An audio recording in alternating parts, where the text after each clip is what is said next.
ইয়াহুদির চুল পছন্দ করলি, তোর ভিতরে কোন মুসলমানের কি আছে? এক নাস্তিক, এক মুরতাদ, এক জন্ম নাই, বংশ নাই, পরিচয় নাই। এই যতগুলো চুল ডানে বামে সামনে, এই বাহারি যে চুল, এগুলো ফ্যাশনেবল এই চুল, এগুলার যতজনের অনুসরণ করে একটারও কোনো জন্ম বংশ নাই।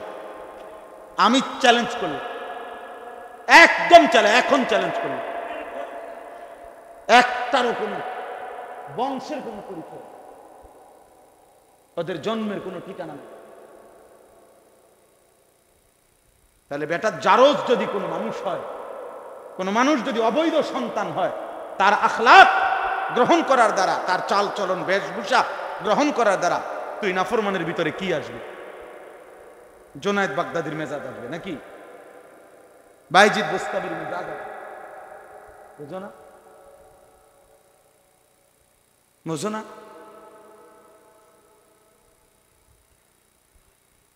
এটা বুঝা উচিত। মানুষের জীবনে গায়রত অনেক বড় সম্পদ, আত্মসম্মান, প্রেস্টিজ, কনসার্ন, আত্মমর্যাদা। আমরা কিতাবে পড়ছি, বাঘ আছে না একটা প্রাণী, এই বাঘ শিকার না করা পর্যন্ত খায় না, ফেলে রাখা উচ্ছিষ্ট, অন্য কোনো কারো ফেলে রাখা গোশত ও বাঘ খায় না। জঙ্গলের বাঘ যতক্ষণ নিজে শিকার না করে, প্রয়োজনে সে ক্ষুধার্ত অবস্থায় লম্বা সময় পার করবে, কিন্তু সে খাবে না। কিন্তু কুত্তার স্বভাব, যে কোনো উচ্ছিষ্ট যেখানে যা পায় সবটাতে মুখ দেয় না, এটা কুকুরের খাসিয়ত।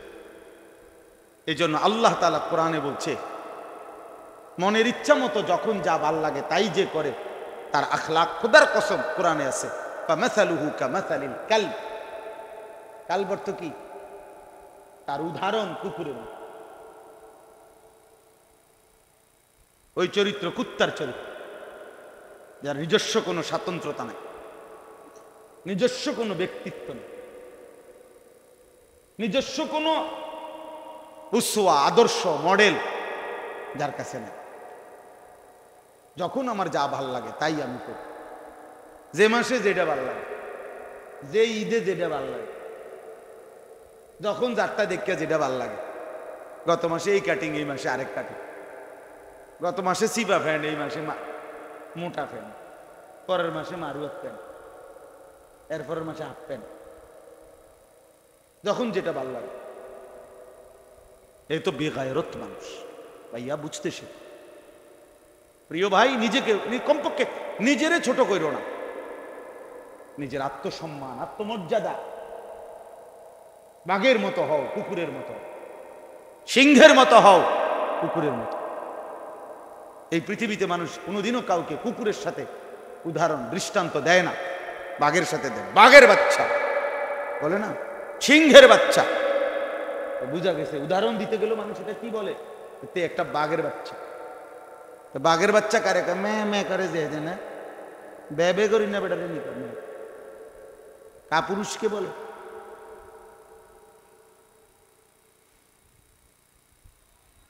হযরত উসমান রাদিয়াল্লাহু তাআলা আনহুকে নবীজি সাল্লাল্লাহু আলাইহি ওয়াসাল্লাম হুদাইবিয়ার সন্ধির সময় কাফেরদের সাথে কথা বলার জন্য পাঠাইছিল। হুদাইবিয়ার সন্ধির সময় হযরত উসমানকে বলছে, তুমি আমার পক্ষ থেকে মক্কায় কুরাইশ কাফেরদেরকে গিয়া বুঝাইয়া বলো যে আমরা যুদ্ধ করতে আসি নাই, আমরা আসছি উমরা করতে।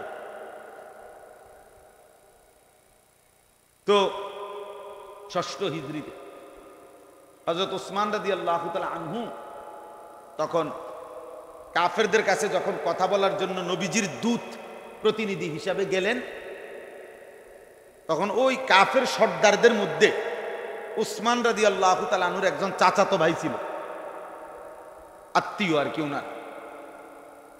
উনি তো এই মক্কারই আগে, তো ও তখনও কাফের। আবান ইবনে সাঈদ, সে পরে মুসলমান হয়েছে, তখনও মুসলমান হয় নাই। তো ও ওইখানে ছিল বসা। সে উসমান রাদিয়াল্লাহু তাআলা যখন আসছে কথা বলার জন্য, উসমান রাদিয়াল্লাহু তাআলার দিকে তাকাইয়া আগে বাড়ছে, মানে আগে উঠতে আগাইয়া গেছে আর কি, ওসমানের সামনে গেছিল একা, সামনে আগাইয়া তার কাছাকাছি গিয়ে বলছে, ওসমান তুমি এটা কি পড়লা, লুঙ্গি ইজার, তোমার লুঙ্গিটা এমন কেন? বলতেছে মানে কি হয়েছে? হযরত ওসমান বলল, বলছে তুমি তোমার লুঙ্গি মানে গোড়ালির অনেক উপরে, তুমি জানো না আমাদের আরবে সম্ভ্রান্ত ব্যক্তি যত বেশি সম্ভ্রান্ত হয় কুরাইশের, তার টাকনুর নিচে গোড়ালির নিচে কাপড় তত বেশি হেঁচড়ায়, মানে তত বেশি নিচে থাকে। হ্যাঁ, কসম আল্লাহর, এটা কিতাবে আছে। তো তিনি বললেন যে তুমি টাকনুর এত উপরে তোমার লুঙ্গি উঠাই ফেললা, বোঝা তো যাচ্ছে ইসলাম গ্রহণ করার কারণে তোমার কোনো পদমর্যাদা সম্মান ইজ্জত বলতে কিচ্ছু নেই, বুঝছে? কাজে তুমি দ্রুত এটা নামাও, এই কাপড় নিচে নামাও, টাকনুর নিচে নামাও।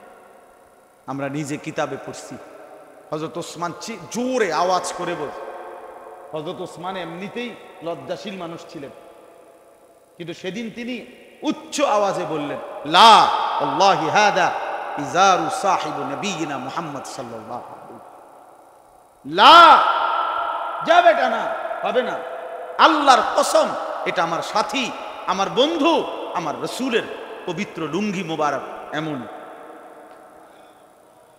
টাকনুর উপরে। অতএব বেটা, তোর এই সমস্ত নেতা আমার রাসূলের সামনে 2 পয়সার পেশাবের ফোঁটার মর্যাদাও তো রাখেন, পেশাবের ফোঁটার মর্যাদাও তো রাখেন। কার সামনে কারে তুলনা দিতে? হ্যাঁ, উনি এক সুতা লুঙ্গি কি করেন নাই, নামান, এটা আত্মমর্যাদা, গায়রত। আমি মুসলমান, আমি ইমানদার, আমি ইমানদার। এত অল্প বয়সে যদি দুশ্মনের কাছে আমাদের সন্তানরা 16 বছর বয়সে যদি এভাবে হেরে যায়, যখন জওয়ানি, যখন কিশোর, যখন নওজোয়ান, যখন চোখ রাঙ্গাইয়া দুশ্মনের মোকাবেলায় যুদ্ধ করার কথা, ওই সময়ই যদি এত বড় কাপুরুষ হয়, তো এই বয়সে কিনবে চাচার বয়সে, বুঝেন নাই? অথচ 14 বছরের কিশোর সবচেয়ে বড় কাফেরের গর্দান বদরের যুদ্ধে নামায় দিছে। সবচেয়ে কম বয়সী যোদ্ধা মুসলমানদের 313 জনের মধ্যে ওই 2 ভাই ছিল সবচেয়ে কম বয়সী, ঠিক না?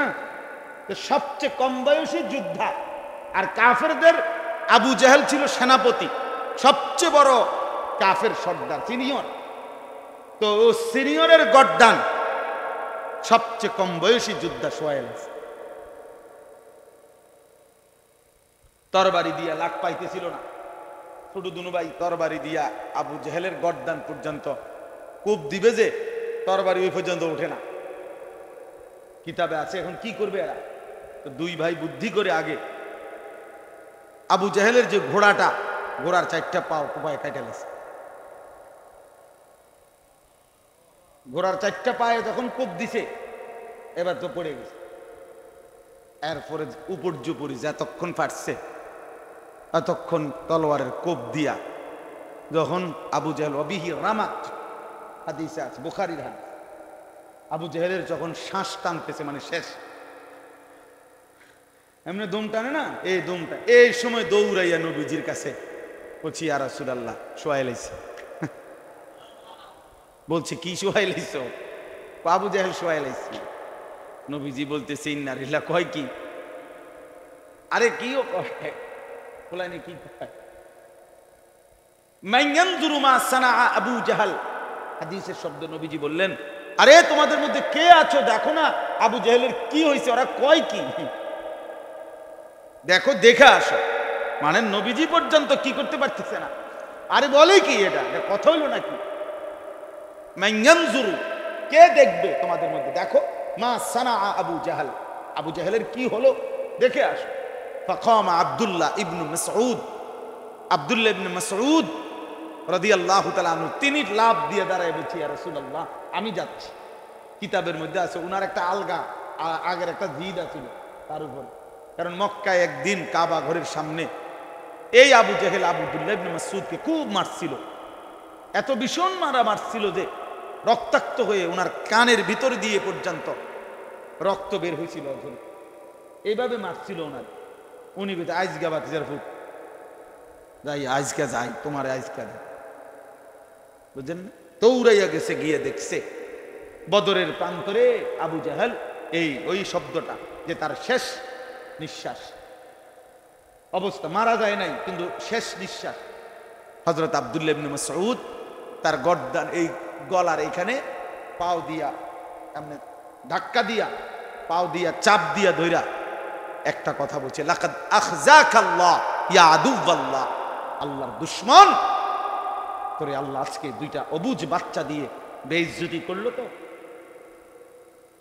মুসলমানের দুই অবুঝ সন্তান দিয়ে আজকে তোকে আল্লাহ বেইজ্জতি করলো। তো বেইজ্জতি হলি তো।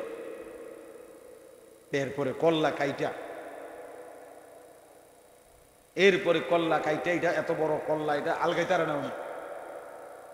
এরপরে এই মাছের কানে এবং নাকি দিয়ে যে রশি ঢুকাইয়া যেমনি ধরে না, এমনি আগে ধরতো, এমনি আবু জাহেলের কানে এবং নাকে রশি ঢুকাইয়া, এরপরে রশি দিয়া বান দিয়া টাইনা টাইনা।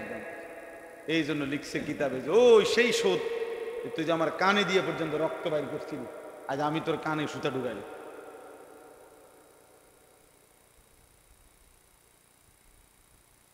যাই হোক বাপ, আজকে আপনারা আপনাদের সন্তান, আপনাদের নিজের জীবন ফিকির করে, ফিকির করে। এই একজন মানুষ হলো, ভাবেন আসলে কি করতেছে। ছোট্ট করে হলেও হিসাব মিলাইয়া কবরে যান। আপনি, আপনার স্ত্রী, 4টা ছেলে মেয়ে, মানে আমার 4 ছেলে মেয়ে, আমি, আমার বিবি, তাহলে আমরা 6 জন।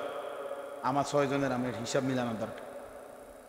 আমার বিবির নামাজের কি অবস্থা, আমার বিবির পর্দা পুশিদার কি অবস্থা, আমার 4টা ছেলে মেয়ে, 2 ছেলে 2 মেয়ে, ওদের দিনের কি অবস্থা, ওরা নামাজ পড়ে কি, ওরা আল্লাহ চেনে কি। আজকে আমি মাগরিবের আগে আমার বাচ্চা মেয়ে, ছোট মেয়ে 4 বছরের, ওর জন্য অনেকগুলো খেলনা আনছি। বারবার কইতেছে আব্বু খেলনা আনতাম, এই বিভিন্ন খেলনা, ট্রাক, বেকু আছে না প্লাস্টিকের, এডি আনছি আর কি। এই বলছি আব্বু এটা আইনা, বলছি এটা দেবো, তবে আগে বলো যে দোয়া শিখবো ইনশাল্লাহ। এটা এটা কইলে তো পরে এটা কইছে আর কয়া করে দিচ্ছে, মানে দায়িত্ব দিয়েছি যে 2টা দোয়া শিখবা, তাইলে এগুলো দিন, আরো আব্বু আরো আইনা দিন। তো বলছি ইনশাআল্লাহ, মানে শিখবো। আমার একটা জিম্মাদারি। আমার 9 বছরের ছেলে ফজরের নামাজে আমি দাঁড়াই থেকে উঠাইয়া উজু করাই, এরপরে একসাথে বাপসুতে মসজিদে দেয় নামাজ পড়ে। যতক্ষণ হয় না উঠে উজু না করে, তো এতক্ষণ আমি দাঁড়ায় থাকি। এটা আমার জিম্মাদারি। জিম্মাদারি কিনা বলেন না, হুদা গেল ওয়াজ করুন, আমার দায়িত্ব, এটা আমার দায়িত্ব। আমার স্ত্রী, আমার ছেলে মেয়ে, তাদের দ্বীনের নজর রাখা, খোদার কসম এটা আমার প্রধান দায়িত্ব।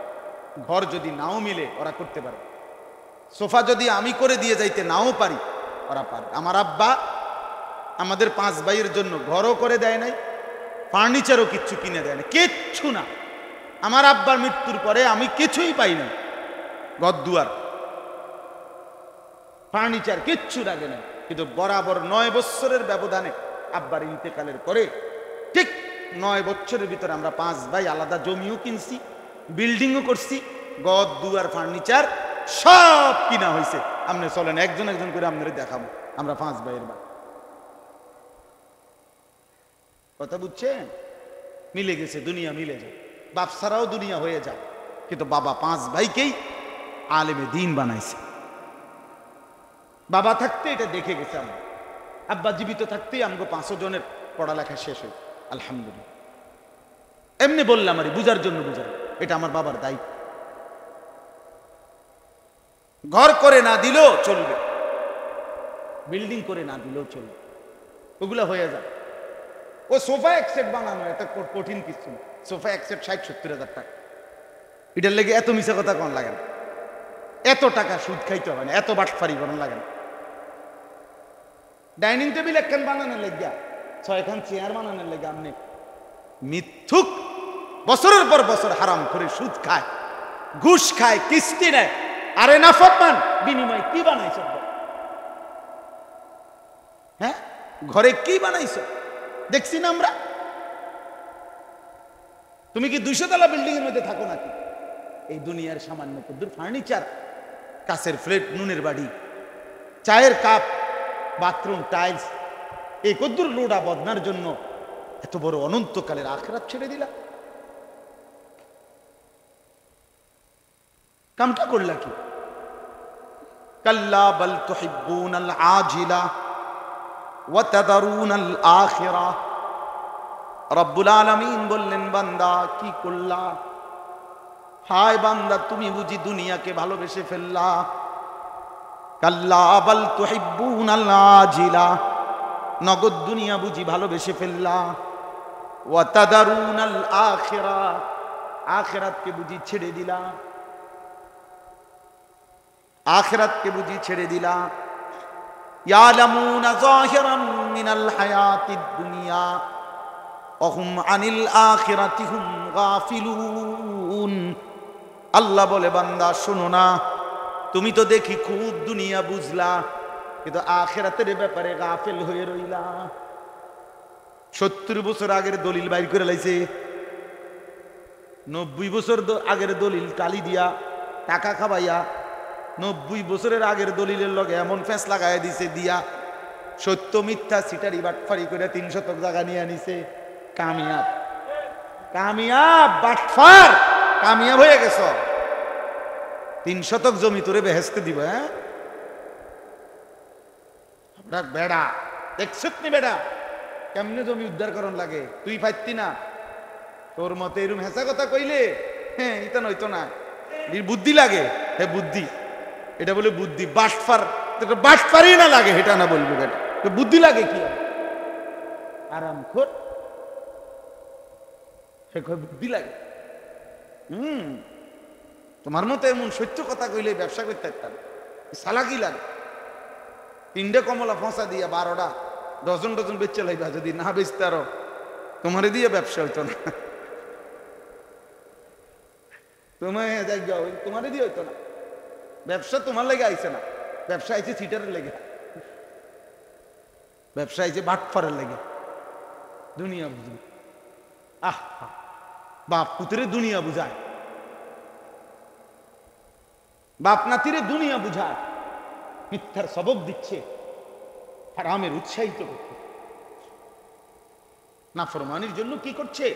উৎসাহিত করছে। আহা আফসুস, আফসুস। অথচ বড় পীর আব্দুল কাদের জিলানী, আমরা সবাই জানি, 10 বছর বয়সে মা তার সন্তানকে সত্যবাদিতা শিখাইছে, আখলাক শিখাইছে। আল্লাহ আমাদেরকে বুঝ দান করে। আমরাই বুঝি ভাই। ছেলেরা, বাপ নষ্ট হইও না, বাপ নষ্ট হইও না। কেউ তোমারে মনে রাখবে না। তোমার নিজের লাইফ তুমি তো দেখাও। শেষ পর্যন্ত ছেলে পেলের এখন হালাত হইল, কেউ যেহেতু তারে দেখে না, এজন্য নিজের ছবি নিজেই সারাক্ষণ নিজে নিজেই হাসে, নিজেই সেলফি তোলে, নিজে হাতালগি দেয়, নিজে হাসে, নিজে কাইত হয়, শীত হয়। প্রতিবন্ধী যে তার সিরা, যে তার সিরা, তো তারা তার সিরা পাগল, তারাই তো এরকম নিজে নিজে হাসে, নিজে নিজে যেটা মন চাই তাই। আমার তো এই জন্য সবসময় এটা মনে হয়, মোবাইলে যারা সেলফি তোলে, নিজের ছবি নিজে উঠে উঠে এরা প্রতিবন্ধী, তার সিরা পাগল। এটা মাতাল ছাড়া আর কিছু, এটা মাতাল। চুল নিয়ে যারা ব্যস্ত হয়, পুরুষ ছেলে, মানে সারাক্ষণ চুলের নিয়ে ফ্যাশন, একটু পর পর চুল ফিরায়, একটু পর পর আয়নাতে দেখে, একটু পর পর ডিজাইন বদলায়, চুলের উপরে সারাক্ষণ পেরেশানি যাদের, এ হাফ লেডিস, অর্ধেক অর্ধেক লেডিস, বাকি অর্ধেক লেডাস। মানে লেডিসের পুরুষবাচক শব্দ আর নিজে বানাই নিছি, এটা ইংরেজি শব্দ, এটা ইংরেজিতে নাই, আমি এটা বানাইছি। লেডিসের সাথে হলো লেডাস, এটা এই পদার্থ। কারণ হলো আপনি যুক্তিতে বুঝবেন, পৃথিবীতে চুল নিয়ে সৌন্দর্য চর্চা এটা নারীর শোভা। সর্বযুগেই নারীর সৌন্দর্য, নারীর শোভা চুলের মধ্যে।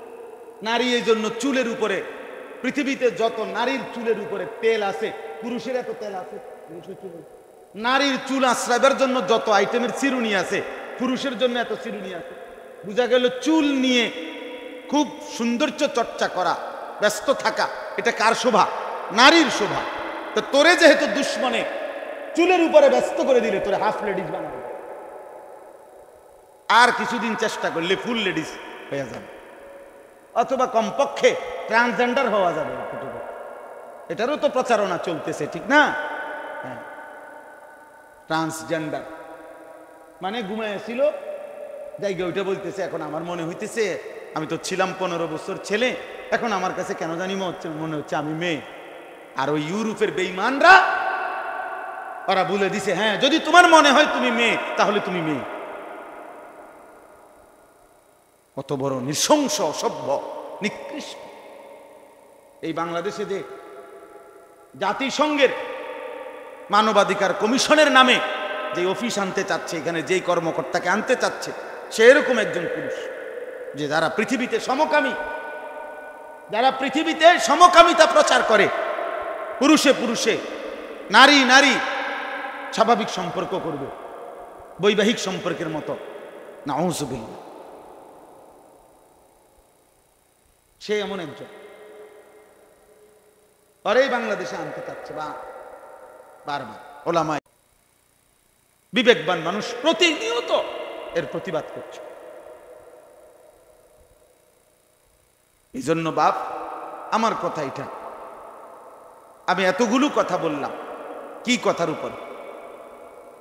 আমি এই কথার উপরে বলছি যে প্রথম যে কথা আমি শুরু করছি, যে নিজের জন্য শোনেন। মনে আসেনি এই কথাটা? আপনি একাই শুনুন, যদি কেউ না থাকে আমি একাই লড়ব, আমি একাই সেজদা দেব, আমি একাই আমার মালিকের গোলামি করব। ফাইদা ফারাগতা ফানসাব, কোরআনে আছে, নবীকে আল্লাহ বলছে, বন্ধু সারাদিনে মানুষকে আল্লাহর দিকে ডেকে যত কাজ করেন, সব কাজ মানুষের সেবায়, মানুষের কল্যাণে, যা কিছু আপনি করেন, এগুলো থেকে রাত্রিতে যখন একাকী হবেন, অবসর হবেন, এবার শুধু আপনি ফানসাব, একাকী, কঠোর পরিশ্রমে, কঠোর ইবাদতে আমি আল্লাহর সাথে মনোনিবেশ করবেন। এবার একা শুধু আপনি সেজদা দিবেন আর আমারে ডাকবেন, শুধু আমি আর আপনি, আপনি আর আমি। हम यहां से तुम वहां से दोनों जानिब से इशारा हो। जमीन থেকে আপনি ডাকবেন আমারে, আর শাজিম থেকে আমি ডাকবো আপনাকে। ফাদকুরুনি আযকুরকুম, ফাদকুরুনি আযকুরকুম। আল্লাহ বলে তুমি আমারে ডাকো, আমি তোমারে ডাকবো। জমিন থেকে বান্দা বলে আল্লাহ, বান্দা। আল্লাহ রাব্বুল আলামিন বলবে আর শাজিম থেকে বলো না বান্দা। এজন্য আল্লাহ তাআলা কোরআনে বলছে ইউহিব্বুহুম ওয়া ইউহিব্বুনা, আমার জমিনে এমন বান্দা থাকবেই সর্বদা। এই পৃথিবীর যে কেউ মন চায় আমার দিন যদি ত্যাগ করে, আল্লাহ কোরআনে বলছে সূরা মায়েদার মধ্যে, কোনো অসুবিধা নাই বান্দা, যার মন চায় ছেড়ে দাও, কোনো অসুবিধা নাই। কিন্তু মনে রেখো, এমন বান্দা আমি আল্লাহ নিজ দায়িত্বে এই জমিনে রাখবই। এমন মোমেন ইউহিব্বুহুম ওয়া ইউহিব্বুনা, যারা আমাকে ভালোবাসে, আমি যাদেরকে ভালোবাসি, এমন বান্দা থাকবে। তোমার মতো আঙ্গাল কাঙ্গালের লাগিয়া আমার দিন আটকাবে, তোমার মতো বেটাইদের জন্য আটকাবে। আজকের পৃথিবীতে দেখেন না, সারা পৃথিবীতে যদি আমরা 200 কোটি মুসলমান হই, আর ওই ফিলিস্তিনের গাজার মাটির নিচে বাংকারে, মাটির নিচের গুহায় গর্তে যে মুজাহিদরা হামাসের, এরা যদি মনে করেন 2 লাখ হয়, কথার কথায় যদি 1 লাখ হয়, মনে করেন যদি 10,000 হয়, যদি 10 জন হয়, যদি 1 জন হয়, খোদার কসম ইসরায়েল এবং আমেরিকা 200 কোটি মুসলমানকে যেটুকু ভয় পায় না, ওই মাটির নিচের মুজাহিদ একজনকে তার চাইতে 1000 কোটি গুণ বেশি ভয় পায়। ওদের ভয় হলো অগরের, ওরা আমগরে তালাশ করে না, অগরে তালাশ করে। এই সমস্ত বম্পিং এর মাকসাদ কি? ওই যে আগের দিনে আপনার গর্তের মধ্যে এক ধরনের ফোক আসিল, আমরা ছোটবেলায় দেখছি। এটা ফোক, এটা ঢুকলে বাচ্চারা পানি ঢালতো, পানি এই গর্তটার মধ্যে পানি ঢালতে ঢালতে ঢালতে ঢালতে ঢালতে ঢালতে শেষ পর্যন্ত ফোক এটা বাইরে আইত।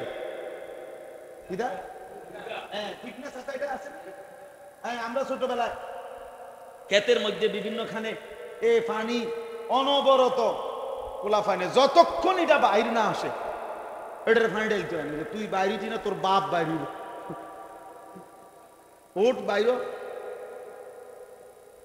আগে এটা ছিল, আমাদের ছোটবেলায় দেখছি আমরা। এই ওরা কিন্তু এই সমস্ত একটা শহরের উপরে আর কত বম্পিং করবে, এই ছোট্ট একটা ভূখণ্ডে আর কত বম্পিং করবে।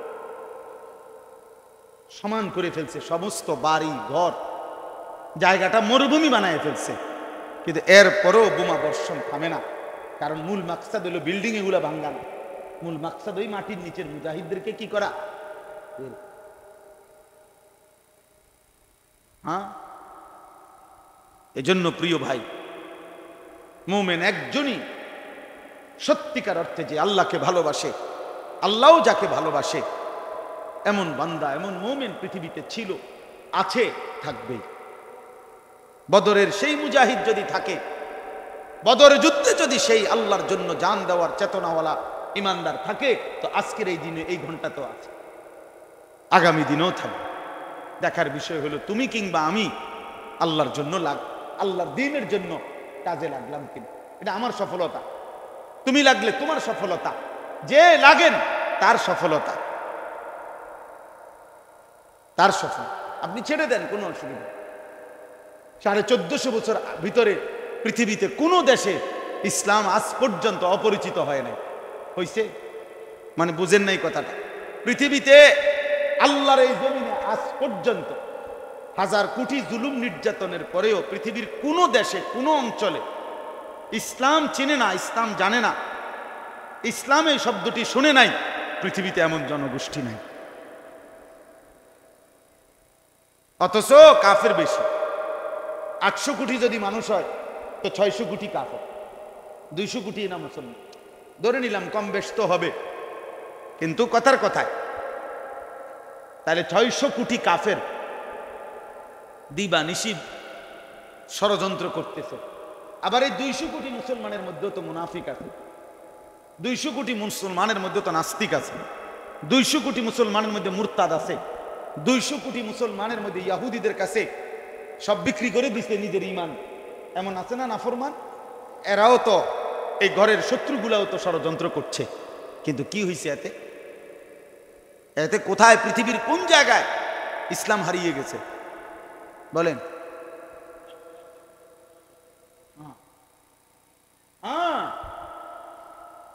রাশিয়ার মধ্যে আপনার এক টানা 70 থেকে 72 বছর, যখন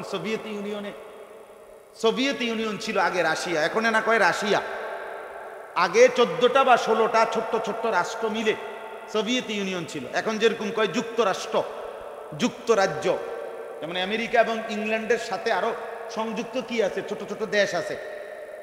আমেরিকার লগে জেডি, এগুলারে কয় মিল্লা যুক্তরাষ্ট্র। ইংল্যান্ডের সাথে যেগুলো মিলে আছে এগুলারে বলে যুক্তরাজ্য। তো ওইরকম সোভিয়েত ইউনিয়ন রাশিয়ার সাথেও কি ছিল, যুক্ত ছিল। এই 72-70 বছরে এক টানা সোভিয়েত ইউনিয়ন যখন ছিল, কার্ল মার্কস, লেনিন, মাও সেতুংদের আমলে, তখন তাদের ঘোষণা ছিল মাটির উপরে মুসলমানের এক বিন্দু কোনো চিহ্ন থাকতে পারবে না। কোনো মসজিদ, কোনো মাদ্রাসা, কোনো মক্তব খোদার কসম ছিল না। 72 বছরে আজান দেওয়া নিষিদ্ধ ছিল, কোনো বাচ্চার নাম মুসলিম নাম রাখা নিষিদ্ধ ছিল, আরবি শব্দ উচ্চারণ করা নিষিদ্ধ ছিল। এখানে উচ্চারণ করলে রাত থাকতে থাকতেই সে এমনভাবে হারিয়ে যেত, গুম হয়ে যাইত ইনকুইজেশনের মাধ্যমে। যে পরের দিন তার লাশ খুঁজে পাওয়া যাইত, অথবা আর কোনোদিন কেউ জানতেও পারতো না সে কোথায় হারায় গেছে। কথা বুঝছেন না? তাইলে এই রকম 70 বছর পরে, জুলুমের পরে মুসলমানের নাম নিশানা যখন ছিল না, তখন আমরা কিতাবে, এটা ইতিহাসের নির্ভরযোগ্য কথা, এই সময়কার কথা, আপনার এই 1900 সময়কার কথা। এরপরে যখন সোভিয়েত ইউনিয়ন ভেঙে গেল, একটা পর্যায়ে আইসা এই আফগানের সাথে যুদ্ধ করছে, কিন্তু টিকে নাই। শেষ পর্যন্ত সোভিয়েত ইউনিয়ন ভাঙ্গা আলাদা আলাদা ছোট বড় রাষ্ট্র হয়ে গেছে। এখন রাশিয়া শুধু রাশিয়াই। কিন্তু বলার বিষয় হলো, এই 70 বছর পরে যখন মুসলিম 6টি রাষ্ট্র হয়েছে সোভিয়েত ইউনিয়ন থেকে ভেঙে, ওইগুলার থেকে এমন অসংখ্য 12-14 বছরের বাচ্চা পৃথিবীবাসী দেখছে যে 12 বছর 14-15 বছরের ছেলে মুসলমানের সব হাফেজে কোরআন। এখন এইটা রীতিমতো গবেষণা করছে ওনারা, তারা ইউরোপিয়ানরা, যে এটা কিভাবে সম্ভব। 72 বছর 70 বছর যদি মাটির উপরে একটি প্রতিষ্ঠান না থাকে, একটা মসজিদ না থাকে, একটা মক্তব না থাকে, একটা মাদ্রাসা না থাকে, একটা আরবি শব্দ উচ্চারণ যদি নিষিদ্ধ থাকে, আর নামটা পর্যন্ত, আজান পর্যন্ত নিষিদ্ধ থাকে, তাইলে 12 বছরের বাচ্চা হাফেজ করতে আইব। আপনি বোঝেন নাই মনে কথাই। 14 বছরের বাচ্চা হাফেজ আইব করতে। হাফেজ পাওয়া যাইতে পারে 80 বছর বয়স্ক, যে হয়তো উনি আগে হয়েছে। এই সাইজের বাচ্চা হাফেজ হইল কেন? এই পড়লো কই? এই শিখলো কোথায়? কসম আল্লাহর কিতাব, ইতিহাসের কিতাবে আছে, মুসলমান সেই সময় মাটির নিচে নিজ বাড়ি ঘরে আলাদা আরেকটা গর্ত করে গভীর, এরপরে ওইখানে নিজেদের বাচ্চা কোরআনের হাফেজকে রাইখা, উস্তাদ মাটির নিচে রাইখা, পৃথিবীবাসী টেরও পায় নাই, নিজের মাটির তলে রাইখাই সন্তানকে আল্লাহর কোরআনের হাফেজ বানাইছে।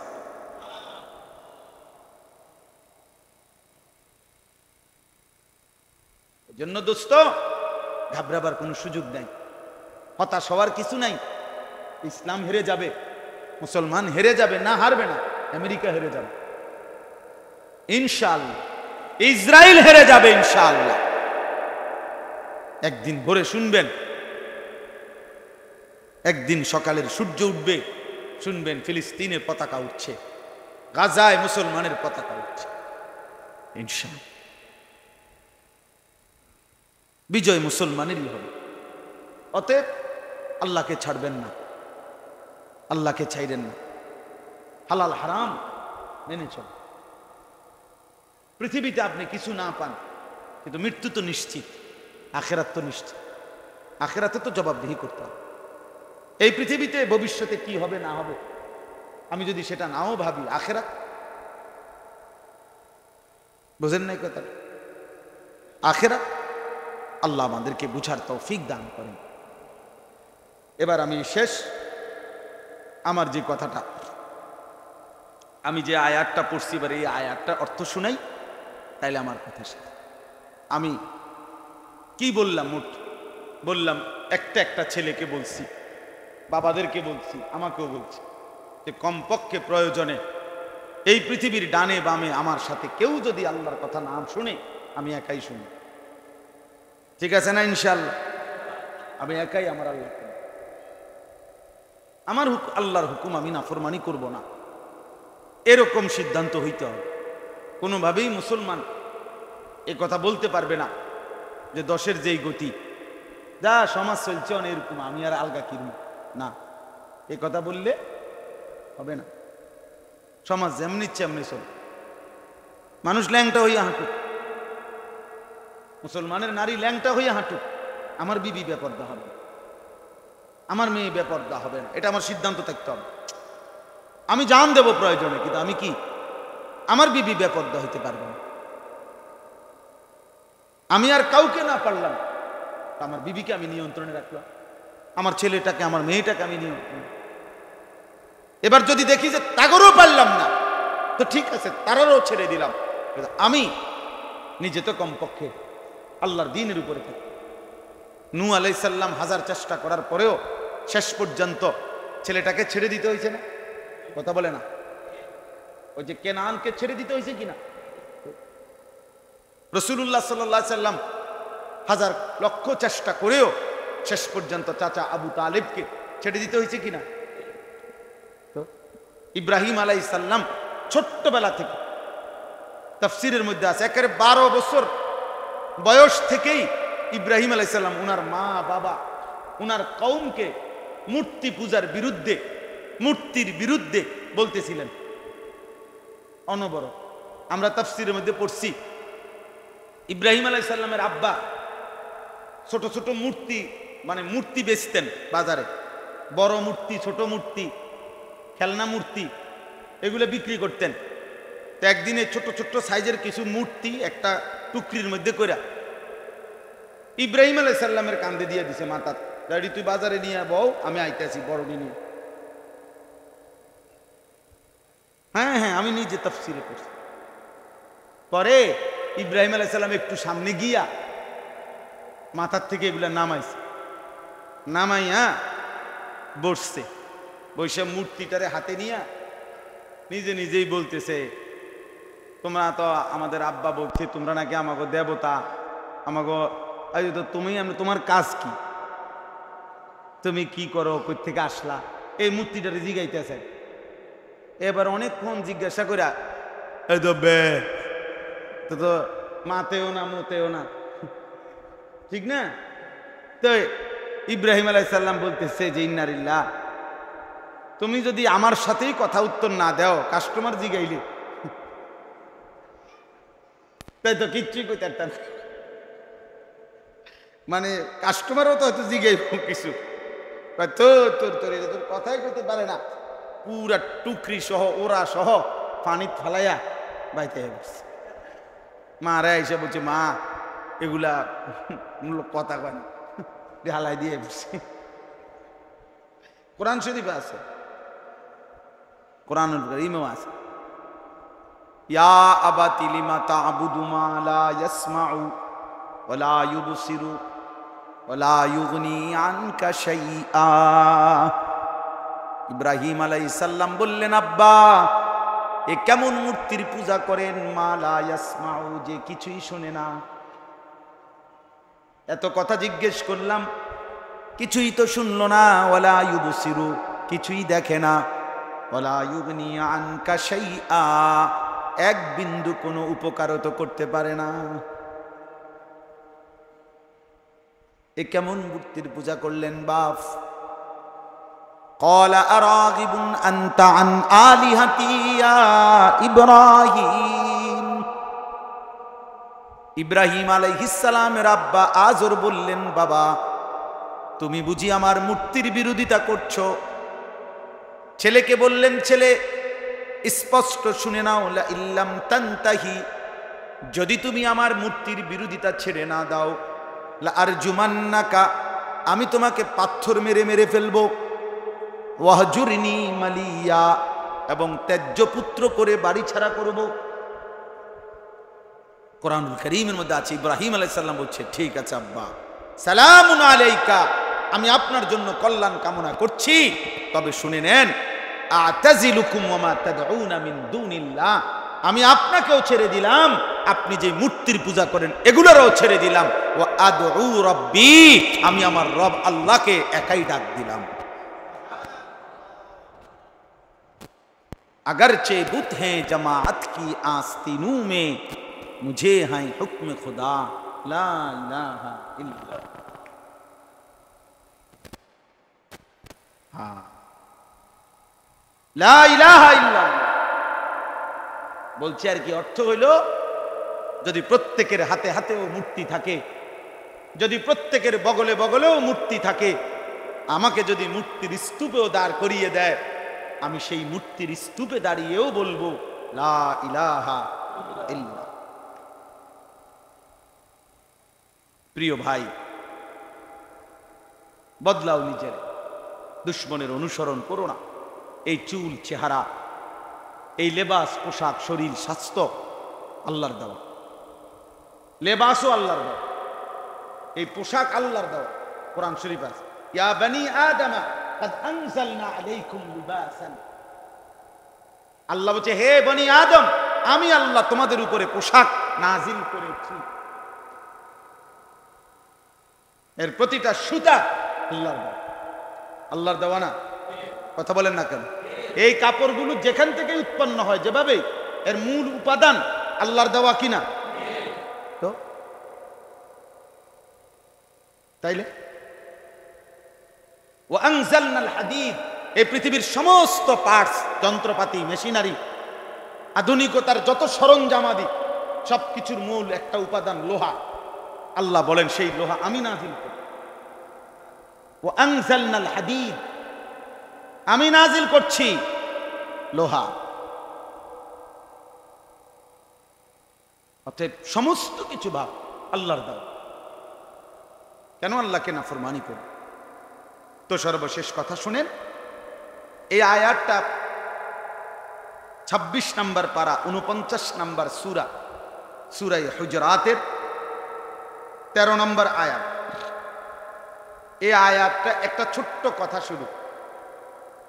রাসূলুল্লাহ সাল্লাল্লাহু আলাইহি ওয়াসাল্লামের একজন বিখ্যাত সাহাবীর নাম হলো হযরতে বেলাল রাদিয়াল্লাহু তাআলা আনহু। আমরা সবাই উনার নাম জানি। এই বেলাল রাদিয়াল্লাহু তাআলা আনহু, তিনি ছিলেন ইথিওপিয়া, আবিসিনিয়া, অর্থাৎ উনি মক্কা মদিনার মানুষ না। তিনি ছিলেন কালো বংশীয় হাবাসার মানুষ।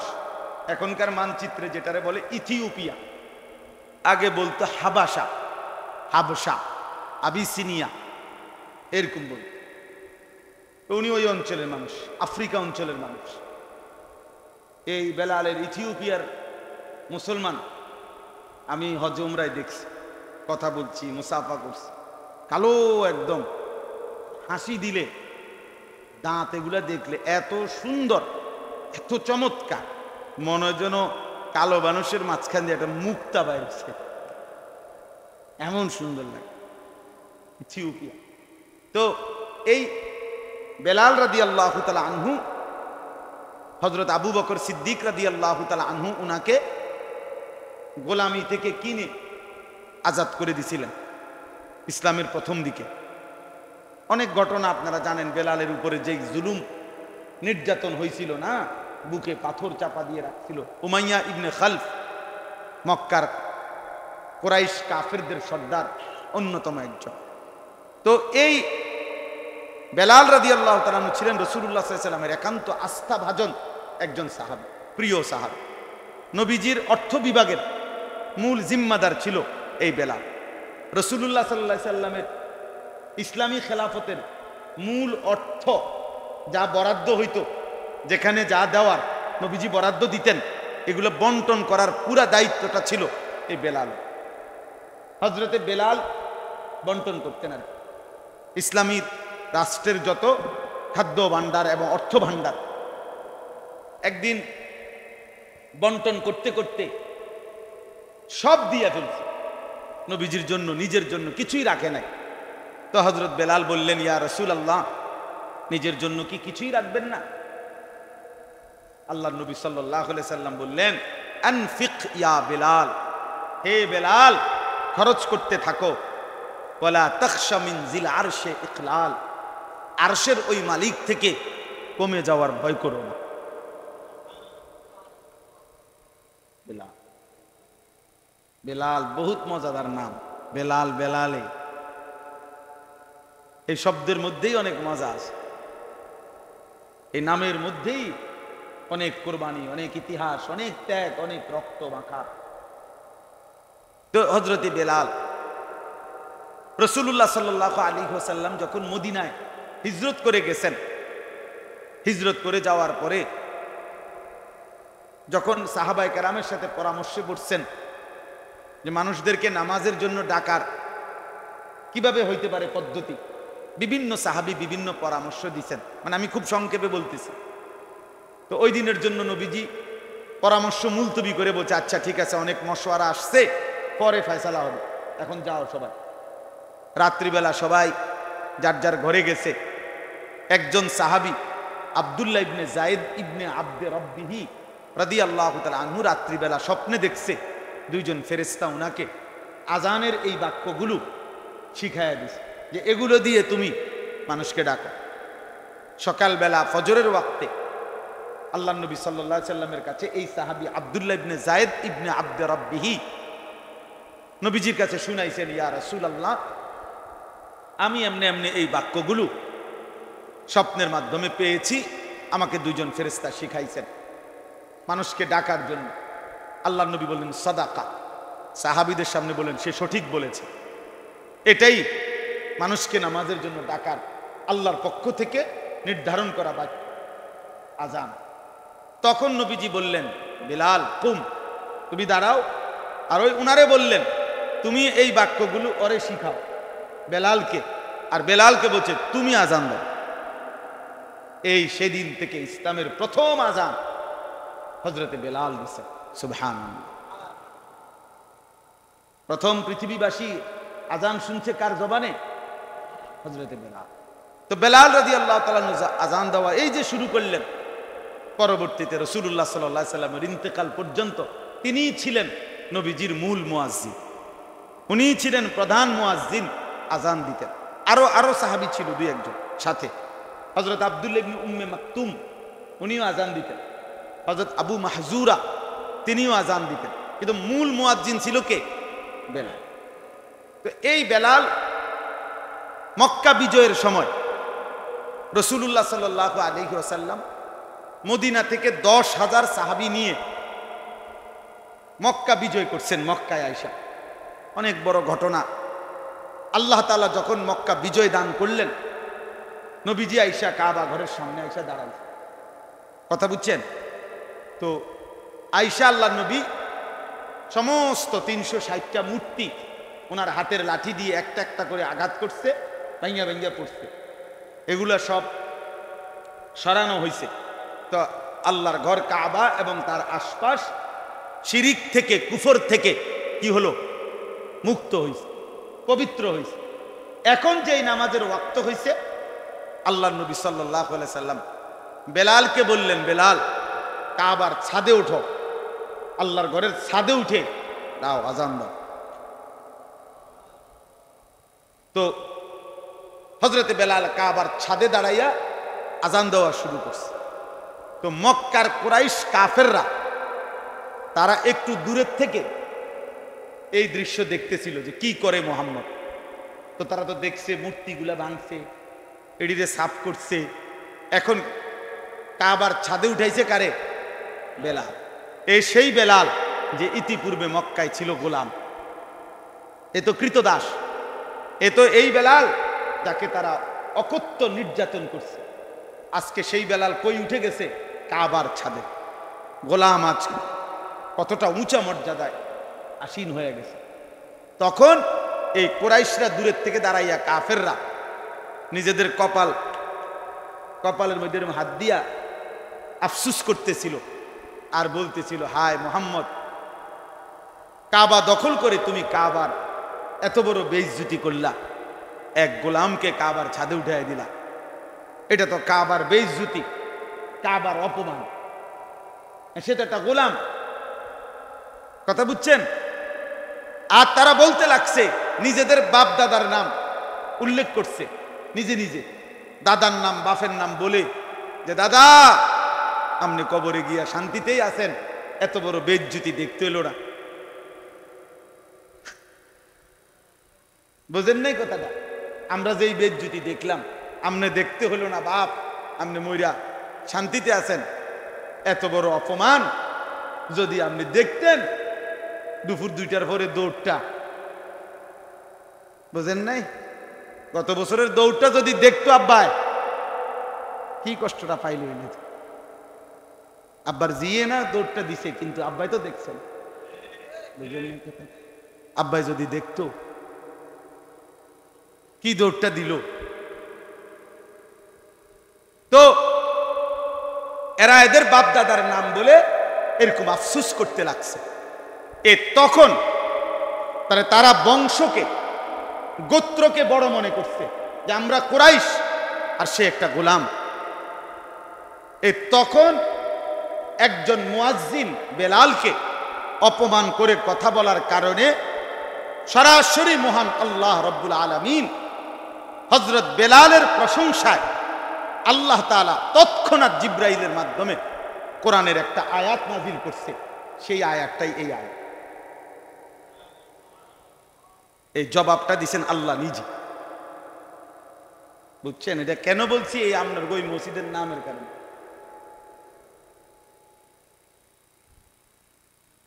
ইয়া আইয়ুহান নাস, হে মানুষ, ইন্না খালাকনাকুম মিন যাকারিন ওয়া উনসা, আল্লাহ বলেন আমি তো তোমাদের সকলকেই সৃষ্টি করেছি একজন পুরুষ এবং একজন নারী থেকে, আদম এবং হাওয়া থেকে। তাহলে মাতবুরি করো কিত্তা, শেষ পর্যন্ত পিছনে গেলে গোলাম এবং মনিব, পয়সাওয়ালা এবং মানে গরিব, সবার মূল তো মিলবে গিয়া আদম এবং হাওয়ার সাথেই। তো অহংকারের কি আছে? ওয়াজআলনাকুম শুউবান ওয়া কাবাইলা লিতাআরাফু, আর তোমাদের এই যে বংশগোত্র, হ্যাঁ, এই যে খান, মজুমদার, চৌধুরী, মিয়াজি, নাকিতা, ভাড়ারি, এই সব বংশ এবং গোত্র তো দিয়েছি অহংকারের জন্য না, লিতাআরাফু, পরিচিত হওয়ার জন্য। কোন বাড়ির ছেলে, কোন বাড়ির মেয়ে, কার লগে কার বিয়ে হইতেছে, কোন বাড়ির লগে কার সম্পর্ক, এই জন্য তো আত্মীয়তার পরিচয়। মনে করেন মামা, চাচা, ফুফা, খালু, এগুলা অহংকারের জন্য না পরিচয়ের জন্য? আপনি যদি কেন বেড়া কথাবার্তা সাবধানে বলে আমরা মামু, মানুষে কি করবো, বেকুব, তো মামু হইলে মানে ফুডাঙ্গির কি আছে? তাহলে এগুলা মূলত অহংকারের কিছু না। এটা মূলত কি, যে মামা বললে বুঝছে মায়ের ভাই, চাচা বললে বুঝছে এটা বাপের ভাই, ফুফু বললে বুঝছে বাপের বোন, খালা বললে বুঝছে মায়ের বোন। এটা অহংকারের জন্য না পরিচয়ের জন্য? তো আল্লাহ বলেন তা আমি এই বংশ পরিচয় এগুলা দিছি তো পরিচয়ের জন্য না, মাতবরির জন্য তো দিছি না। মর্যাদা। আর নিঃসন্দেহে বেলাল তোমাদের চাইতে বড় মুত্তাকি, আল্লাহকে ভয় করে, তোমরা আল্লাহকে ভয় করো না। অতএব প্রকৃত মর্যাদাবান ব্যক্তিকেই কাবার ছাদে উঠানো। ইন্নাল্লাহা আলিমুন খাবীর, নিশ্চয়ই আল্লাহ হচ্ছেন যিনি সব জানেন, সকল খবর রাখেন। অতএব বাপ, এই শেষ কথা আমার, এটা আবারও বললাম, মূলত আমাদের টাকা পয়সা, আমাদের বাড়ি বিল্ডিং, আমাদের এর ভিত্তিতে আমাদের মর্যাদা না। আমাদের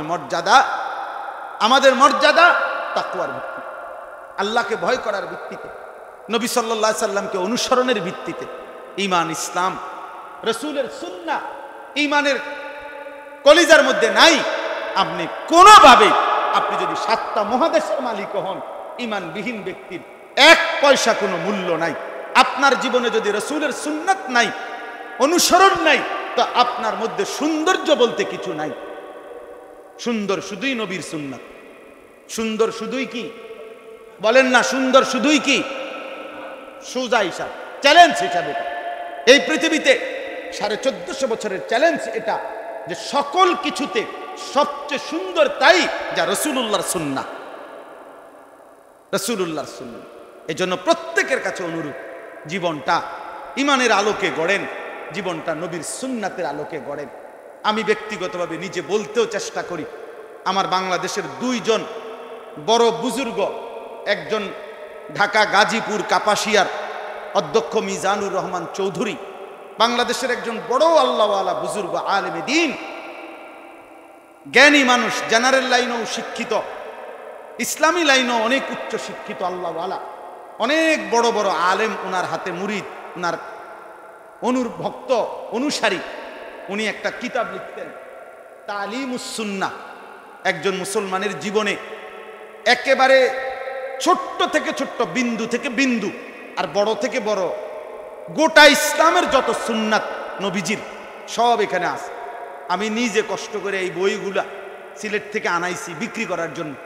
বলছি যে আমি এমনি কোনো আল্লাহর বান্দা যদি কিনে, তার উপকার হবে, সে যদি পড়ে, একেবারে জীবনে রাসূলুল্লাহ সাল্লাল্লাহু আলাইহি সাল্লামের যত সুন্নাত দরকার আমি সব পাবো, দলিল সহ, প্রামাণ্য, একটা সুন্দর বই। আমি এই বইটা আমাদের এখানে আমরা বিক্রি করি 350 টাকা, যদি কারো সুযোগ হয় কিনবেন। আর এই একটা বই, ঈমানের 77 শাখা, আমার খুলনার হযরত, উনিও বাংলাদেশের একজন বড় বুজুর্গ, আরিফ বিল্লাহ হযরত মাওলানা মুফতি নুরুল আমিন সাহেব, তিনি এই বইটা লিখছেন, ইমানের ৭৭ শাখা। এটা উনি এই জন্য লিখছেন, এই ছোট্ট বইটার মূল উদ্দেশ্য হলো একজন মুসলমান যেন দাগ দিয়া দিয়া মিলায় যে আমার ইমানের মধ্যে ইমানের যে ৭৭টা শাখা নবী বলে গেছে আছে কয়টা, নাই কয়টা। আমরা যদি একটা একটা পড়ে মিলান, আছে কয়টা আমার মধ্যে, নাই কয়টা। যেটা আছে এটা আলহামদুলিল্লাহ, যেটা নাই এটা কিভাবে আনা যায় এটার চেষ্টা কর। এটা 30 টাকা মাত্র। তো দুইটা বইও নিতেন পারেন, একটাও নিতেন পারেন, যেমনি সুবিধা হয়। সুযোগ থাকলে নিয়েন। আল্লাহ তাআলা আপনাদেরকে তৌফিক দান করেন। আমার একটা ছোট্ট মাদ্রাসা আছে আপনাদের কাছাকাছি, ময়নামতি সাহেবের বাজার থেকে, গরু বাজার থেকে পশ্চিমে বিন্দারসর, এটা রেকর্ড। আলহামদুলিল্লাহ এখন পর্যন্ত মাদ্রাসায় প্রায় 500 ছাত্র আছে, 34 জন শিক্ষক কর্মচারী আছে। মাদ্রাসার জন্য আমরা প্রায় 94.5 শতক জায়গা, 1 একরের মতো জায়গা কিনছি। আমরা এই জায়গা প্রায় 2.5 কোটি টাকা জায়গার দাম, দস্তুর সব কিছু মিলে। তা আমরা একটা হিসাব করছি মাদ্রাসার জায়গার জন্য, এক মুসল্লা, নামাজের একটা মুসল্লা 8 স্কোয়ার ফিট জায়গার দাম মাত্র 4200 টাকা।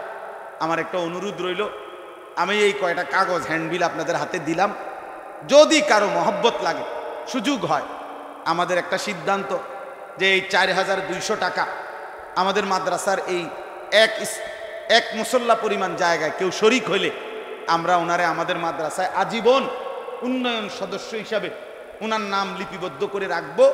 প্রতি বছর ওনারে একবার দাওয়াত দিয়ে খোঁজ খবর জানানো মাদ্রাসার। এই জন্য যদি কারো মহব্বত হয়, সুযোগ হয়, আমাদের মাদ্রাসার এই জমি কিনার এই বিশাল টাকার মধ্যে কিছুটা শরিক হইলেন, আল্লাহ তাআলা চাইলে এর উসিলাই আপনারে সদকায়ে জারিয়া সওয়াব দেবে। ওইখানে মাদ্রাসা হবে, মসজিদ হবে, কিশোর যুবকদের জন্য আলাদা প্রতিষ্ঠান করার ইচ্ছা। আল্লাহ তাআলা যেন কবুল করে ইনশাআল্লাহ। আল্লাহ আপনার করে তৌফিক দান করেন। ওইখানে আছে ঠিকানা টুকানা নাম্বার সব আছে, হ্যাঁ, ফোন দিলে ইনশাআল্লাহ পৌঁছাবার ব্যবস্থা হবে। আল্লাহ তাআলা আপনাদেরকে কবুল করেন, এই মজলিসকে আল্লাহ তাআলা কবুল করে নেন। এই ছোট্ট হলেও আপনারা মনোযোগ দিয়ে শুনছেন। আল্লাহ তাআলা আপনাদের প্রত্যেককে ঈমান আমলের জীবন দান করেন।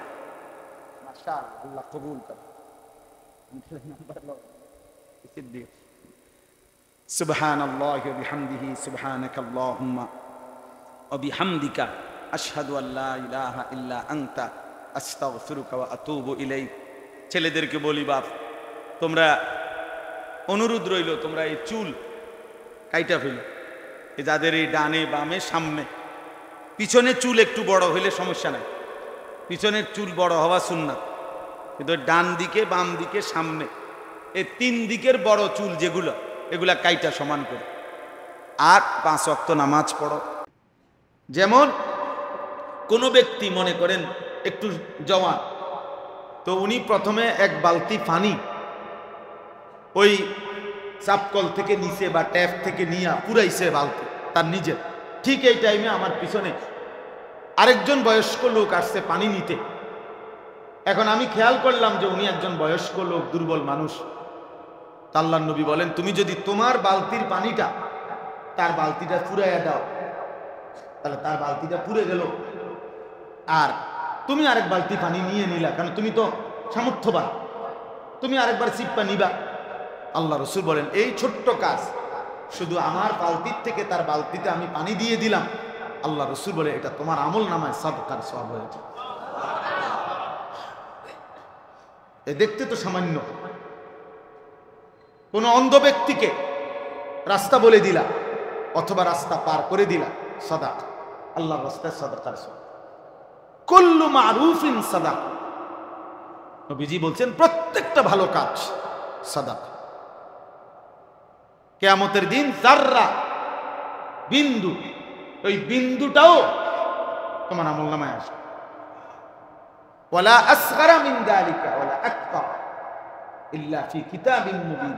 আল্লাহ বলছে ওই যাররারও চাইতে যদি ছোট কিছু হয়, বিন্দুর চাইতেও যদি কিছু হয় ছোট সামান্য, সেটাও আসবে, তার চাইতে বড়টাও তোমার আমলনামায় আসবে। এক মানুষের একটি সুতা, একটা নিঃশ্বাস কোনদিন আর হারাবে না। এজন্য মানুষের কোনো শেষ নাই, আমাদেরও আর কোনো শেষ নাই। মৃত্যু আছে কিন্তু শেষ নাই। আমাদের মৃত্যু হবে, মৃত্যু মানে শেষ না, মৃত্যু মানে স্থানান্তর, মৃত্যু মানে ইন্তেকাল। ইন্তেকাল মানে এখানে ছিল এখানে রাখছি আর কি, এটারে কি কয় স্থানান্তর। মাটির উপরে ছিলাম, আমার মাটির নিচে নিচে, কয়দিন পরে আবার মাটির নিচ থেকে হাসরের ময়দানে উঠাবো, সেখান থেকে আমল নামার জন্য আরো সামনে পাঠানো হবে, সেখান থেকে বিচারের জন্য মিজানের পাল্লার সামনে পাঠানো হবে, সেখান থেকে আল্লাহ তাআলার সামনে পাঠানো হবে, সেখান থেকে ফুলসিরাতের কাছে পাঠানো হবে, সেখান থেকে জান্নাত কিংবা জাহান্নামে পৌঁছানো হবে। জান্নাতে গেলেও চিরস্থায়ী, জাহান্নামে গেলেও চিরস্থায়ী। তো শেষ হলো কো, বলেন না কেন শেষ হলো কোথায়? মরে যাওয়া মানে শেষ? শেষ। জান্নাতও চিরস্থায়ী, জাহান্নামও কি খালিদিনা ফিহা আবাদা। অতএব একটা নিঃশ্বাস পর্যন্ত বিফলে যাবে, ভালোটাও আসবে হিসাবে, মন্দটাও আসবে। নারী দেখতে দেখতে যেই নিঃশ্বাস পড়ছে সেই নিঃশ্বাসও বাম কাঁধে মিলবে হিসাব। আল্লাহর কথা শুনতে শুনতে যেই নিঃশ্বাস পড়ছে সেটাও ডান কাঁধে আমল নামাতে সেই নিঃশ্বাসগুলোরও হিসাব লিখিত হবে।